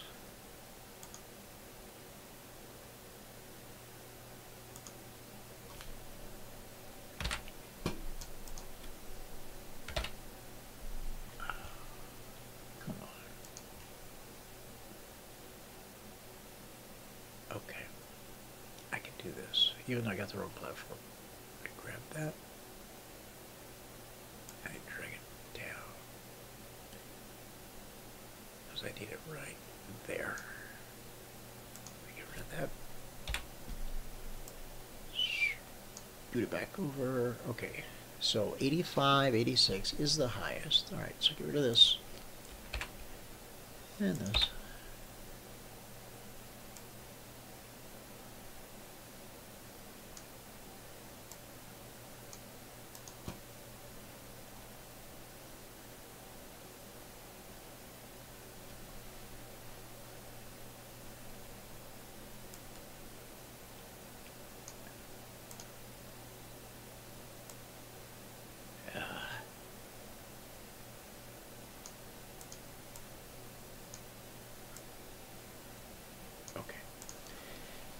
All right. So from 20, I mean, that's a huge zone, 50 points. With the economic news we have coming out tomorrow, and possibly the announcement of a replacement, could we see that tomorrow? Between now and then, yeah. I think so. Well, we got it. God, today's only Wednesday. We got 2 more days. So. All right. So 60, 61, below that 16, 17.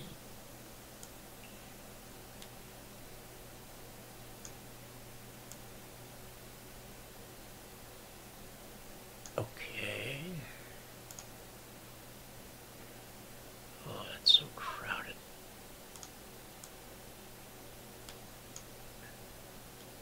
Whatever. You guys know what it means. And that's what matters. 2 Eastern Standard Time, close of bar, pop, drop, or fake. Okay, Brian, let me look. 2 Eastern. Okay, she's talking about this guy right here.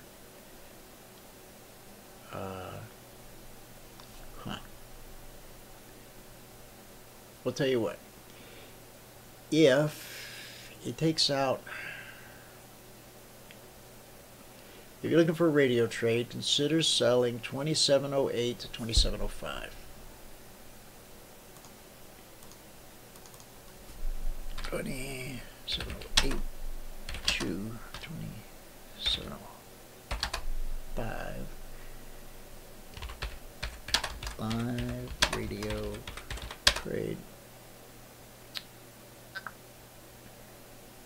2:06 p.m.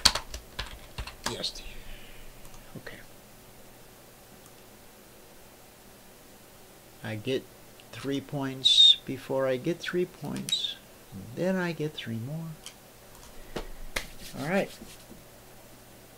Good word for the day. I don't have my notes open, so bear with me.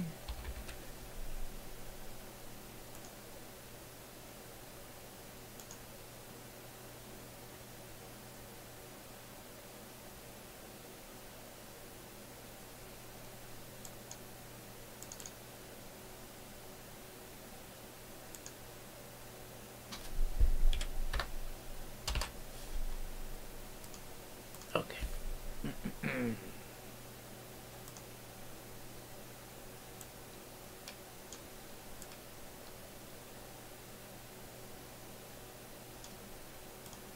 All right.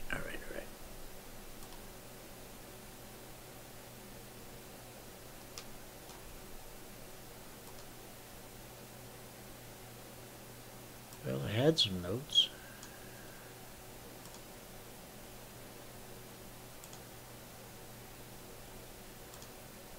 Still checking.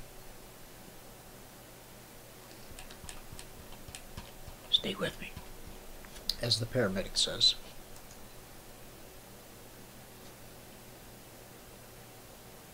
Haha. Anybody ever help you? How'd you react? What'd you do? What'd you say? Remember the lepers? Jesus healed 10. Only one came back and said, "Hey, thanks a lot, Messiah." And he says, "Yeah, but what happened? Didn't the other 9 get healed too?" He's like, "I don't know." And then he danced off to the local tavern or to his family or to a priest or something. Philippians 4:16, you sent help more than once. Remember those who have helped you. Charles Swindoll tells the story of the giving tree. When the boy was young, he swung from the tree's branches, ate her apples, and slept in her shade. But as he grew up, he spent less and less time with the tree. "Come on, let's play," said the tree. But the young man was only interested in money. "Then take all my apples and sell them," said the tree. So the man did, and the tree was happy. He didn't return for a long time, but the tree smiled when he passed by one day. "Come on, let's play," the tree said. But the man, older and tired of the world, wanted to get away from it all. "Cut me down," said the tree. "Take my trunk, make a boat, sail away." The man did, and the tree was happy. Many seasons passed, and the tree waited. Finally, the man returned. Now too old to play or pursue riches or sail the 7 seas. "I have a pretty good stump left. Sit down here and rest a bit," said the tree. So the man did, and the tree was happy. Swindoll continues, I stared into the fire, reviewing my life as I grew older with the tree and the boy. I identified with both, and it hurt. How many giving trees have there been in your life? How many people have given themselves so that you and I might grow, accomplish our goals, and find wholeness and satisfaction? Thank you, God, for each and every one. When I crawl into bed, that thought could make me weep.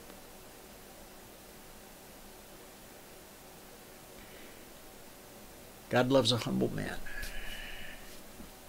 Be a humble man and take time to thank the tree in your life.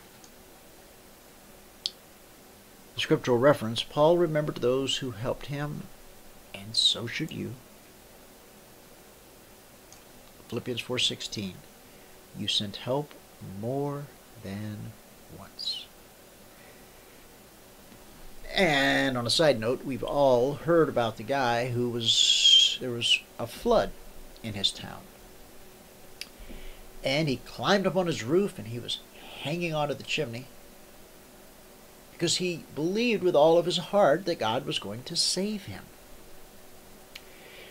A rowboat came by, and the people in the rowboat said, hey, jump in with us. We'll get you to safety.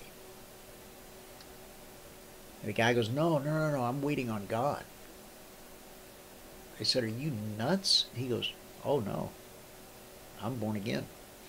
Okay. Not too long, a news chopper hovers overhead, and the guy on the loudspeaker says, hey, you down there, we're going to lower a rope. And the guy's like, no, go away. I'm waiting on God. And then I think we all know what happened next. He drowned. He gets to heaven. He's a little ticked off. Hey, St. Peter, can I see this Mr. Jesus? Or God, whoever's in. Whoever's taking calls today. And St. Peter ushered him in. And God/Jesus says, that's kind of an odd look on your face. Most people are pretty happy when they find out they made it to the pearly gates. What's up? Not that he didn't already know the answer, but the guy goes, well, there was a flood, and I prayed, and I literally heard you speak to me. I will save you. Climb up on the roof. And now here I am. Dead, but alive. You let me drown. And God just laughed. And when he laughs, I mean, oh boy, foundation shakes. He says, I sent you a boat. That wasn't good enough. I sent you a helicopter. What do you expect from me? I know you've all heard that story before, but I've reminded you of it, so go tell it to someone who hasn't heard it. Brian says, have you thinking, Dwayne, on ES, new high or test of high? Oh, what am I thinking? Okay. Okay, I hadn't looked back up at that chart. Now, where did we come down to? We put in a low at 2709.50. Our trigger was 2708. Okay. Now, 2717 is the zone, top of that zone. I would, under normal conditions, consider going long about 2719. The swing high of that candle right there is 2350. So from 19 to 2350, 4.5 points. Okay. Here's the deal. On the first move up, I got a feeling the sellers who were positioned here and took it down, positioned here and took it down, are now positioned here to take it down. That's not witchcraft or voodoo. That's just reading what the people who move the price are doing. Okay? Creatures of habit. So if they are, now you see like here, okay, they came in early. They didn't wait for this to come all the way up and tag it to the tick. They came in early because they didn't want to miss out. And then what they do over here? They came in early. As soon as that gap filled, everybody's off the hook. Boom. So, if you get long at 19,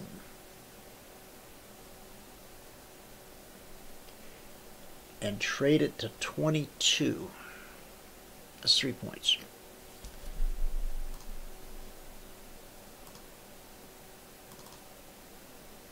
Okay. I'm comfortable with that. 27.19 to 27.22.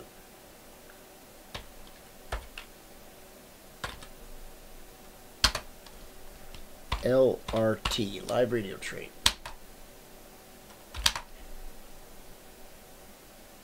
$2.17.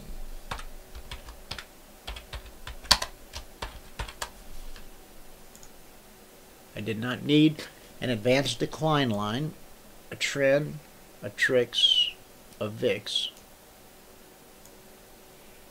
and the probability of this trade or this trade being profitable is as high as the Wall Street Journal's next tweet. I don't know. Whoever's out there doing that. You understand what I'm saying? We have a premise for the trade. We know where the buyers are. We know where the sellers are. We know how much we have to risk or need to risk or are willing to risk. We know where the reasonable target is. We know why it's the reasonable target. Okay? So we have all these facts that we know. And so what we don't know is what's going to happen. All right? But we have a lot of facts. You're like a detective showing up at the crime scene. He whips out his little notebook. I guess he whips out a smartphone now. And starts, attempting to solve this crime, this mystery. So you take your known facts and you solve the mystery. Okay?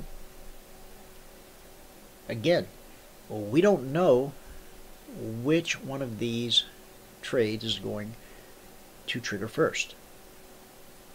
Now, I guarantee you, if it's this one, there'll be people in the audience who will say, yeah, I knew it was going to be that one. Okay. And there'll be others, if it goes this way, they'll say, oh, yep, that's what I figured. Well, I can say this. Unless we start to break down, we're definitely going higher from here. Now, believe it or not, people pay real money for that kind of trading advice. We're definitely going up from here if we don't start to break down. Or vice versa. Okay?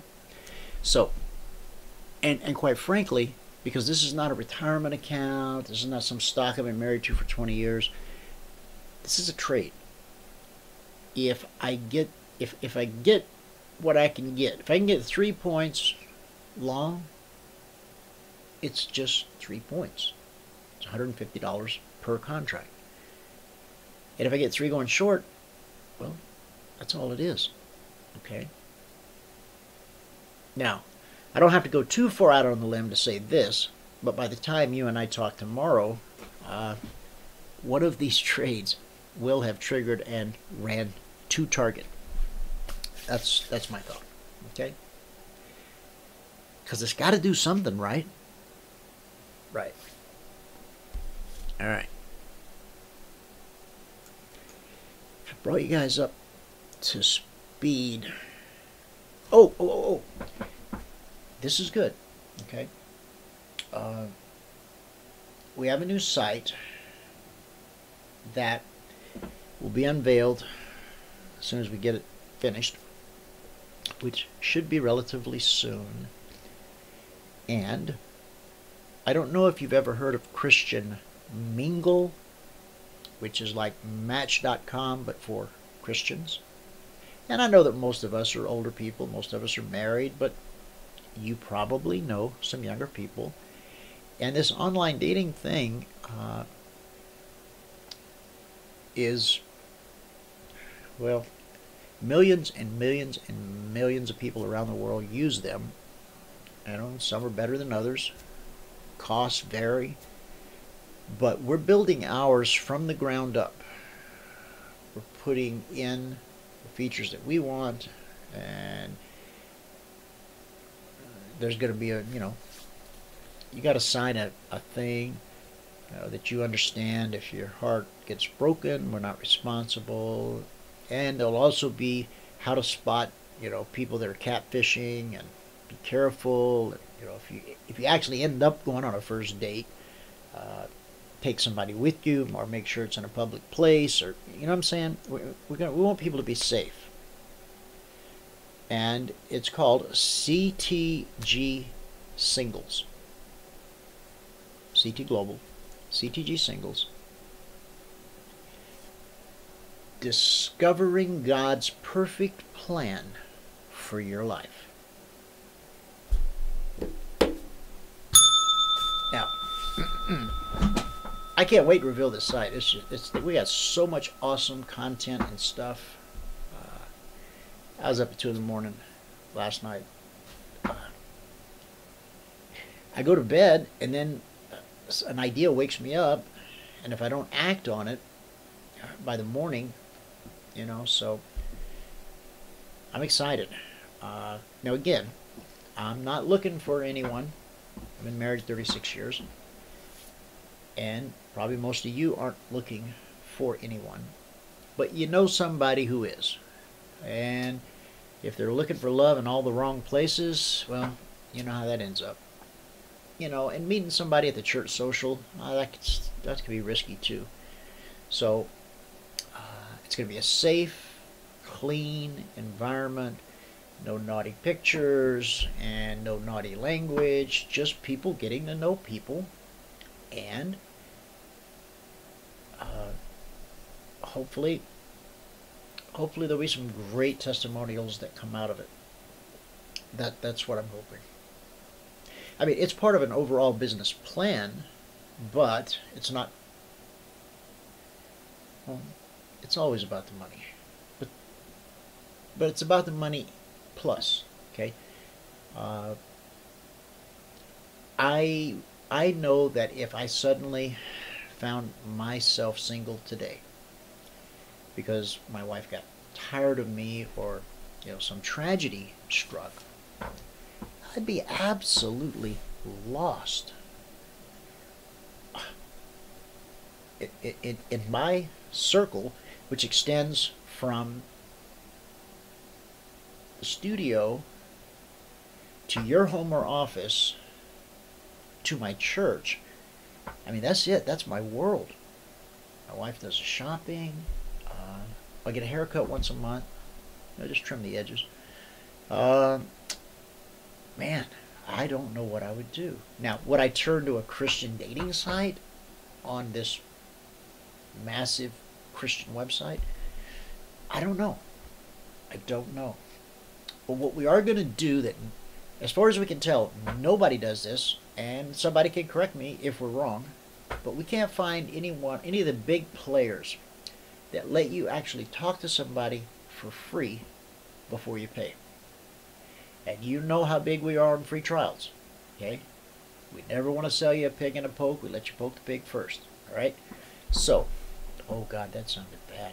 I won't say that again.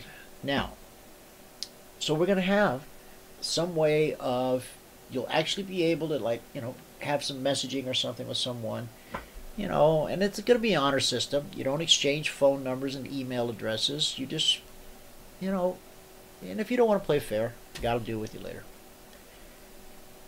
But that's just one of the things that's coming on the new site. And while it will probably seem like the crowning jewel of all of our sites, CT Global Media is the umbrella. But I think the new one will appear to be the crown, or the jewel in the crown. So anyway, that's it. I'm done. Love you guys. Thanks so much for tuning in. Whoever you are, wherever you are, may God continue to richly bless you with His mercy and with His grace. And I'll see you at the bell.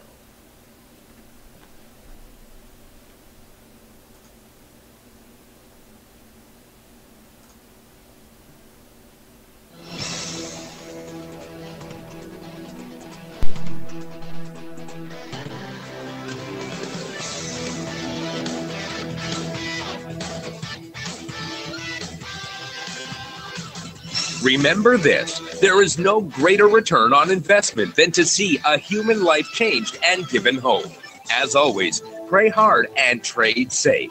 Any financial information discussed on this show is simply the opinion of our host, Dwayne Reeves, his co-hosts, and guests. To learn more about trading Emini Futures or to take a 1-week free trial in our live trading room, call 1-866-928-3310.